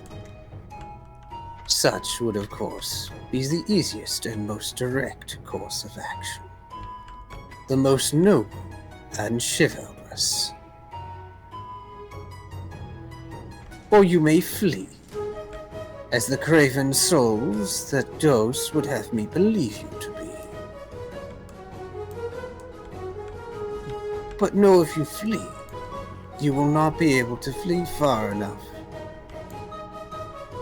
We can and will find you, for no craven soul has ever escaped our grasp and gaze. Tucker Rather will frown. Tucker perhaps looks a bit sick of being perhaps referred to as, well, Craven in this case, but he's also been looked at as, well, a Puccina, has been looked at in the Wild Prairie before too. So he actually stands a bit taller and looks very determined not to be fleed. Yeah. He gets a very he doesn't say anything without the leader's own words, but he very much indicates that he wants to be honorable. Yeah, the same kind of Ralph. Like, Ralph looks like he wants to say something back, but he kind of, like, looks over to Brooke, sort of waiting on instructions. Yeah. It's clear that Tucker would not hold his tongue if it wasn't for Brooke having authority.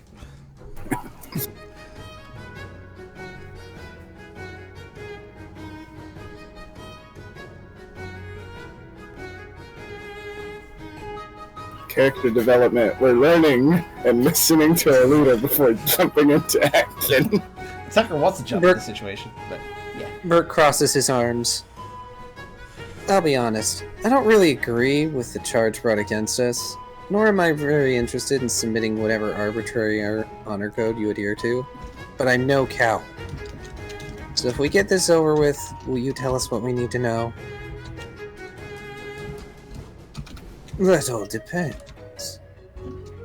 You state that there is a problematic ice type that you are seeking.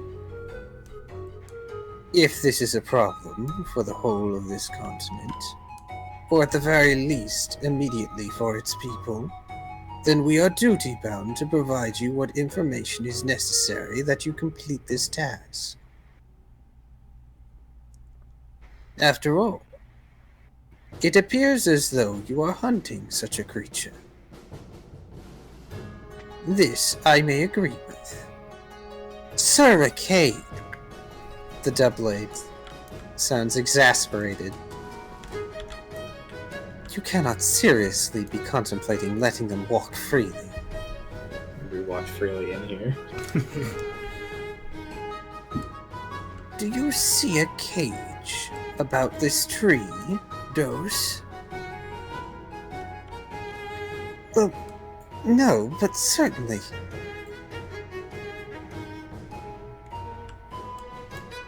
We could certainly hold them here for the duel, could we not?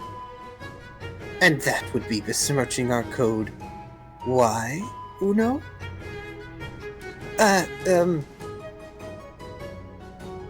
Because we would be taking away their freedom, and the knights are supposed to fight for others' freedom.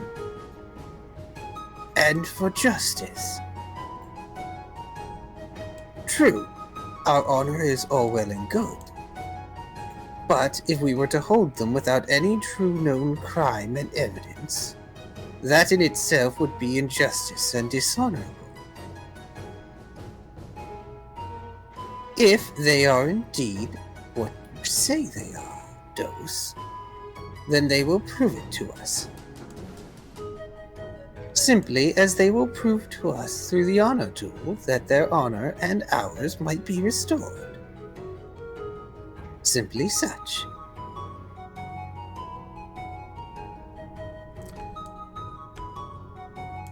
Tucker, does Tucker have a moment to talk to Brooke during this? They're kind of debating amongst themselves, so you do have a minute. Tucker will comment something to Brooke. Oh, well, Brooke, okay. This first, I suppose. Would you like this comment? Would you like the Tucker thing to happen first? It's up to you. Probably. It's up to you, Brooke. Giant. Up to you, Kyrio. Okay, I'll go ahead and mention it. Tucker will mention to Brooke, Maybe we could leave Zeal with them while we deal with the ice Oh type. god, don't do that. Yeah. That way they'd know we'd be coming back. And, well, the prince seems a bit ornery lately anyways. Maybe it'd be better. you say about to walk into an area full of ice types? I know. And Tucker probably does too. Riley has a fire type move. Ralph has fire type moves. Potentially. What? Okay. Leaving our only fire type while confronting an ice type seems ill-advised, Tuck, Brooke says. Tucker kind of nods to that. Maybe we could leave something else here. Something we care about? One of our items? So they know we'd come back. That's what I mean. Give them collateral. Yeah, exactly. That's all Tucker will say. Ralph offers himself as collateral. Riley tries to convince him not to come back. Though that would probably happen if we were to leave the prince as collateral. Riley would be like, "Yeah, do really have to go back?" I'm sure the fire marshal will rescue him at some You'll point. think very little of Riley. Oh, no, I was laughing at the fact that Blake said, give the swords to Megden. I'm just like, imagine them trying to get it, and it just sticks to them. They're like, get this off. It was a mission given to us by Pangor. Whether it's a danger to the whole of the continent, I don't know. But enough people complain to the pioneers to require attention, Burke says. Tucker will interject and follow that by saying, And at least one of the lions at the Pride have been attacked by it and hurt.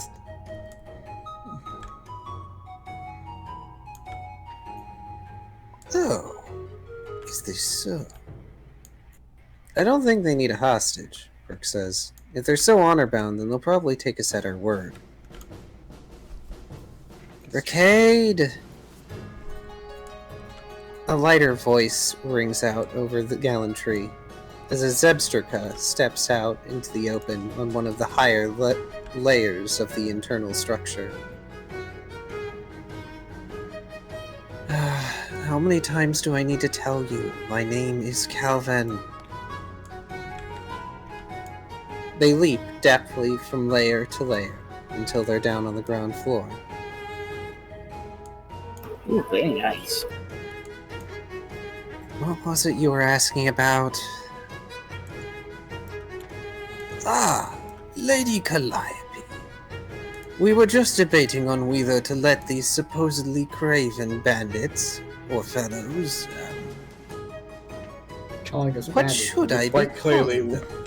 went to the pioneering club to get us. I fail to see the logic here. They call themselves part of the pioneers, Sir Arcade. Doe speaks up. And you called them bandits. What cruelty. Though I suppose not every pioneer has a good soul. Be that as it may, Lady Calliope. They came to us of their own accord, asking for aid in an investigation of their own. Team Cheer, at your service, Burke says sardonically. Oh. Wait, does this have to do with that letter that Sir Cheval... Most indubitably. However, I was just in the midst of telling the squires that we may as well let them go. They have already given us their word they shall return. Oh. Well then, why are they still here? I like them. The Zebstrika looks mildly incredulous. Well, there are voices among us that cry for honor to be restored and to be proven. Is this not part of our creed, Lady Calliope? The equine Pokemon lets out an exasperated snort at once again being called Lady Calliope. They have this look on their face like they've just accepted for the moment that they can't get this ancient sword to call them the right name.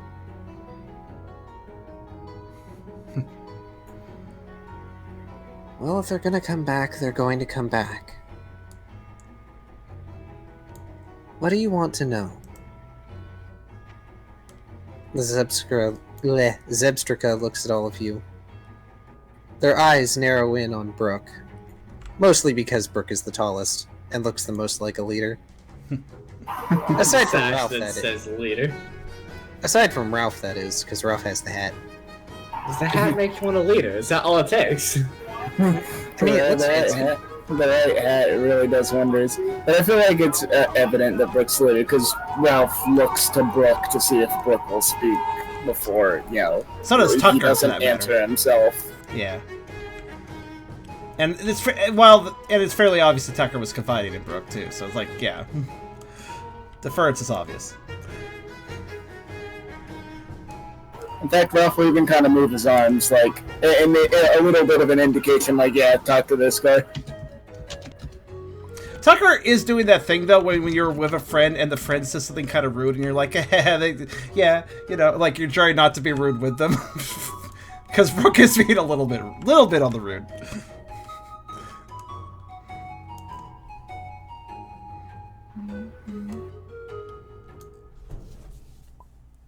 Brooke is a renegade. Tucker is not quite as renegade heavy. We've just been told that there's a rampant ice type causing trouble in the area. We've been having trouble tracking it down, so we were hoping you guys would have heard something about it, Brooke says. Oh, that thing. For some reason, Zeal doesn't want to stop them. The Zebstrika, Calliope, or is it Calvin?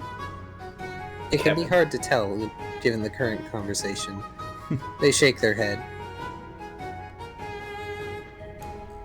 Then again, based on what I was able to hear of their brief conversation, they got along almost too well. Oh, was it that round fellow? Oh, the one who sounds an awful lot like Sir Cheval. The knightly ice type, the one with the horns?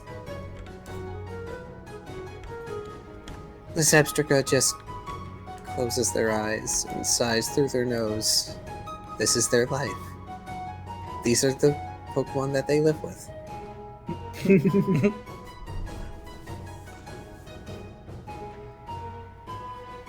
That one. The Pokemon you're looking for is a Glalie. They didn't provide us a name. They may not be one of the type. They were searching for a way to test their ice? I'm not quite sure of the details or the why. Test your ice. Last I had heard, they were heading south. But if you're here, then maybe they came to head north again. If that's the case, they probably headed back to the mountain.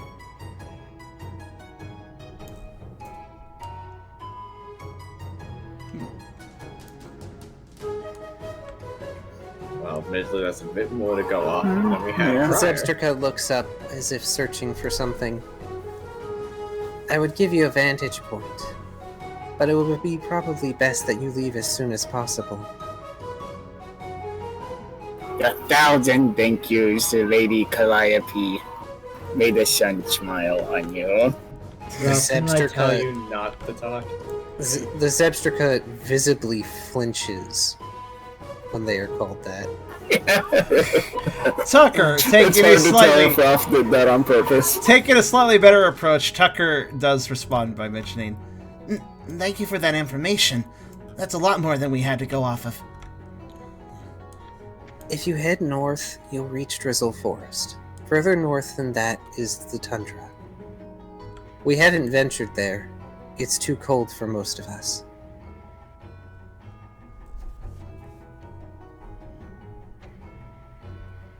Hopefully you can find others there that will be able to help you. That area is relatively vast, but the worst case scenario, look for the mountain, the tallest one.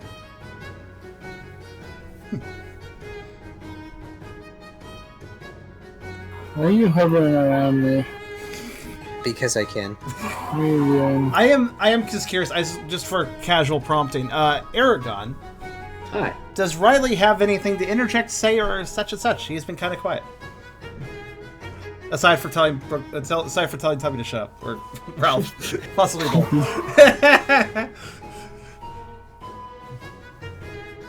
I was kind of hoping to get some dirt on these guys from Tiber, but he doesn't have any dirt on these guys. It's kind of upsetting.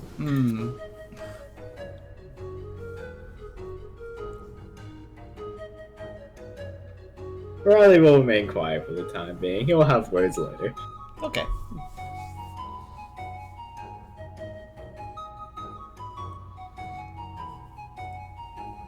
Calvin, was it? You've been a big help, Burke says, and looks at the others. To be clear, we will take care of this duel thing later. I give my word as leader of Team Cheer. Tucker Ralph gives his nods. thumbs up. Tucker nods very, very determinedly at that. Yeah. Ralph just gives a thumbs up. The Aegis Slash brings their shield close to their blade, causing a resounding clanging sound. Wondrous! Then we shall eagerly prepare for such a day. I shall inform Sir Cheval at once. Come, Lady Calliope, we have preparations and writs to send. Ralph slaps his chest and also says, Andres. Yeah, whatever he said. Do not talk. Right away. You can't tell me what to do. Right away, Sir Ricade. The Zebstrika gives an appreciative look to Burke before turning away and following the Aegis Slash as it heads up a flight of stairs towards some area or another. The eyes on the Dubblade's handles narrow, almost glaring at the group. Their blades slide against each other in a sort of swift harumph motion as they float off. The only one remaining is Uno, who sheathes themselves and begins to wave with their sash. They seem misguided but pleasant enough. Yeah. They're the one you're wrong, too. Yeah, I know. If anyone here has a reason to be pissed at us, it's this one, and they're the most pleasant sort of the group. They're probably the one that started the whole, well, they're the one that told us, the others about us, probably, because we, interact with them. Now So it's they blown started way out of this. proportion. They started this, but I guess they're not really. They weren't mad about it forever, I guess. Riley will probably address Uno, but he's gone. Oh, okay. Well, Uno is the may last address one. Uno still. Yeah. Burke says, "Let's go, team. Sounds like it'll be a long track." Heck Yeah, yeah. let me pull out Uno. Bring back. As we leave, Riley pauses for a second to. Yeah. Uno, was it?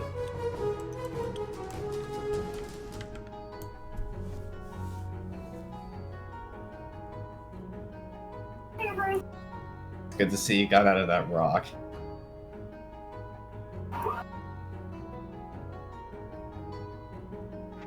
They're quiet.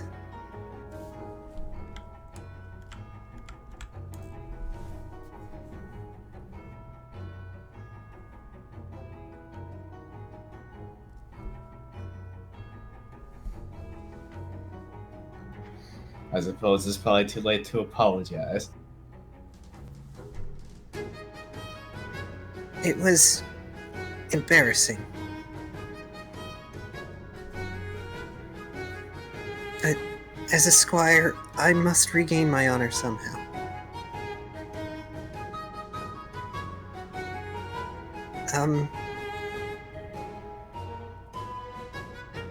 They look around a little bit and hover a bit closer. I'm sorry for all this trouble. And then they float off swiftly. Aw. I like that. Can we adopt this one? Yeah, this one's cool. I want this one. And having a sword could be useful. I'm not going to swing them around.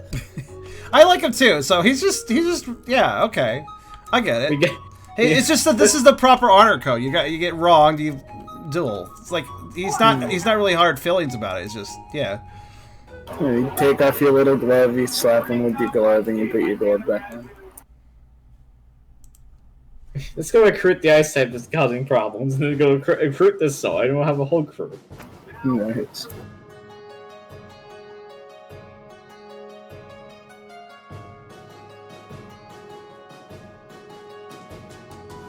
We're recruiting non-fire types. Yeah, basically.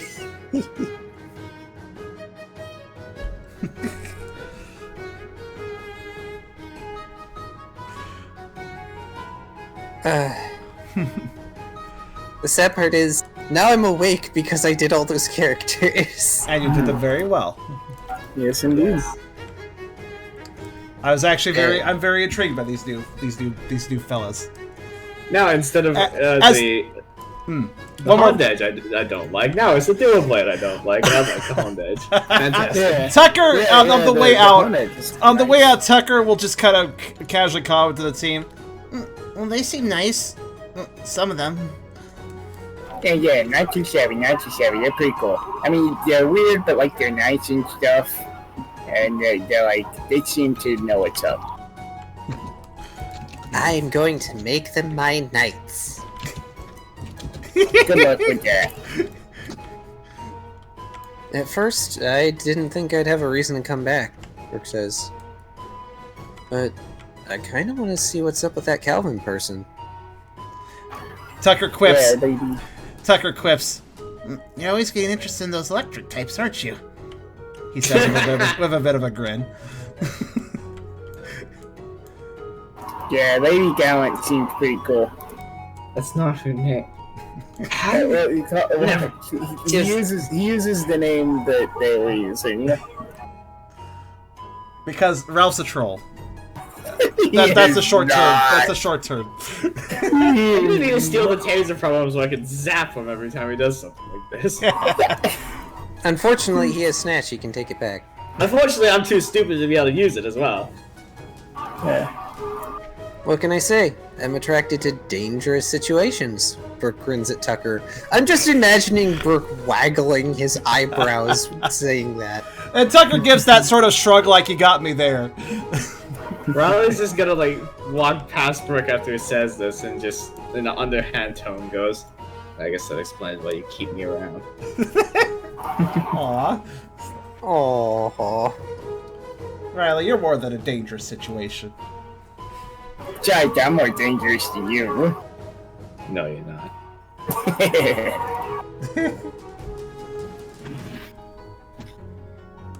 I think we have to start determining what dangerous even means at that point, looking at Ralph.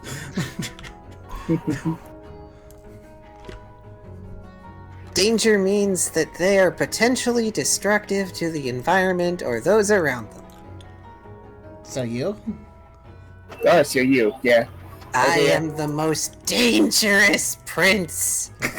I think we found something we can agree on. That's the most accurate thing you've ever said. Big saucer eyes as he grins, flaring up his little mane. Yeah, I think Zeal takes the cake. I think Zeal is more dangerous than all of us.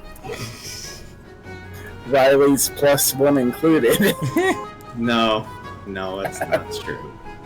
No, he's really not. Is that audible to everybody else?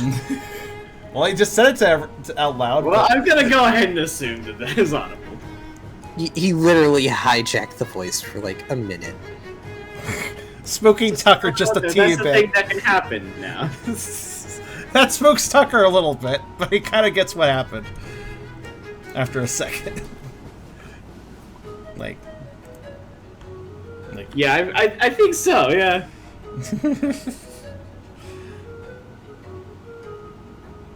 Well, it is 10. I think that's a good stopping point. I agree. That was a good It is a good conclusion. starting point. Unfortunately, I am sleepy, and if I get comfy again, I'm going to pass out while trying to narrate more. It's okay. Storm Banter is best for Eragon anyways, and also we actually started at a reasonable time, so it made it for a nice filling session. Also, my toothache is getting worse, so I'm happy it's about stopping too. So, yes. Say hello, everybody, to Team Gallant and its dysfunctionality. Team Mischief is bad. They seem to have the right idea, just the wrong execution. It's What are the laws of the spirit of it? Yeah. It's a running theme. The right spirit, but the wrong execution. Yeah, I mean, they're kind of stuck in the formalities and the red tape. honestly the only dose seems like an actual problem. Also, just to be clear, is Lady Calliope a dude? In fact, this is kind of a really good example of a heavily lawful good faction. So, Dose very much adheres to the rules and following the commanding officer / head knight, which is Sir Cheval. Sir Cheval is the one who issued the order and the challenge, not Uno.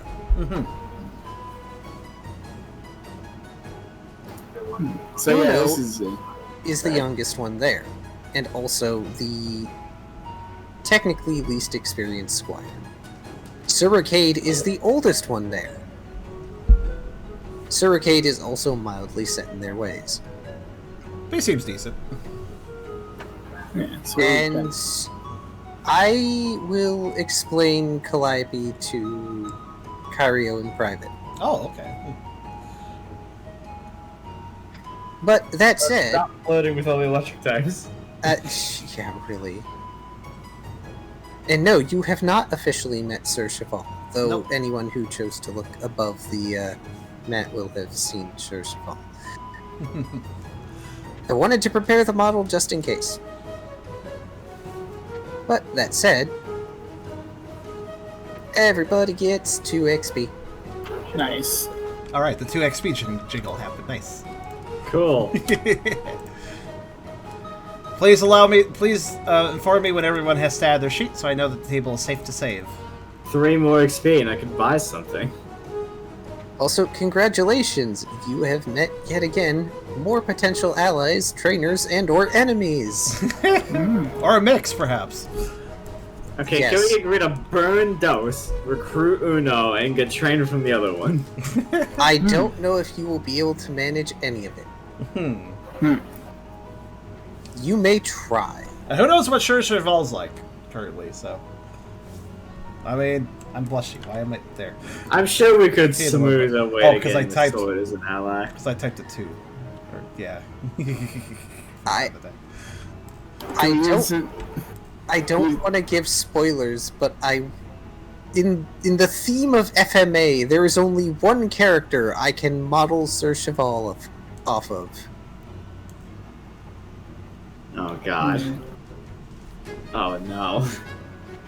I don't know what. I am completely unaware of what is being discussed. Yay! Oh no. No, Kyrio, why did you have to say it? I know these guys remind me of the RuneScape White Knights of Falador. That's what these guys remind me of. I don't know. A very ordered good, a very lawful good, lawful order faction, where they want to do the good part of the lawful good, but a lot of the times the red tape of the lawful and order parts makes things complicated. I don't even know what we're referencing. Full Metal Alchemist. Oh, that's what that acronym stands. I'm bad at acronyms. You can't throw acronyms at me and expect me to know what they mean. I still don't know what we're talking about now, because I actually haven't watched that. Beyond like what I said, I know the one thing involving the Tucker thing, but that's it. That's all I know. Oh boy. Alright, well, I'm I gonna have go. commanded someone in the chat to link you the proper media. I'll have to look at that later. I mean, I have a name, so. Good night. All right. That was a great session, guys. And good night to you, dear. And Good night. good night to you, everyone, actually. So, I guess episode 66 will be on the 8th of September, because September exists. I always skip it for some reason. I don't know. September 8th. That's when we'll have the next session. And hopefully, maybe this one... Be aware it might be... Hello. Oh, shit. I got food shoved into my face, literally. Thank you. I don't know why I got food shoved in my face, but this is fine. Anyways, next session may start earlier, because we actually started on time today, about 6:30. Instead of 7. We've usually been going like a half hour to an hour, even an hour later than we should. 6:30 is our normal start time, but technically speaking, the sessions were always supposed to start at 6 p.m. EST. So, ideally, we start a little earlier next time. We'll see if we can. But regardless, this is a good session, and a good length of a session too. Actually, this is one of the better sessions lately. It's nice to see some new characters and such. I hope you guys had a good time. There wasn't really any fan art for the game today that was, I mean, there was this, but I mean, like, relevant to the session art, so I'm not going to bother making a custom thumbnail for this session, I guess. But that's alright, because I just kind of want to get going, because I have a toothache. So, we're going to conclude here. Let me save table. Save table, good. Also, since nobody commented on it, I will bring up, the song that's been playing, the Gallantry song, is actually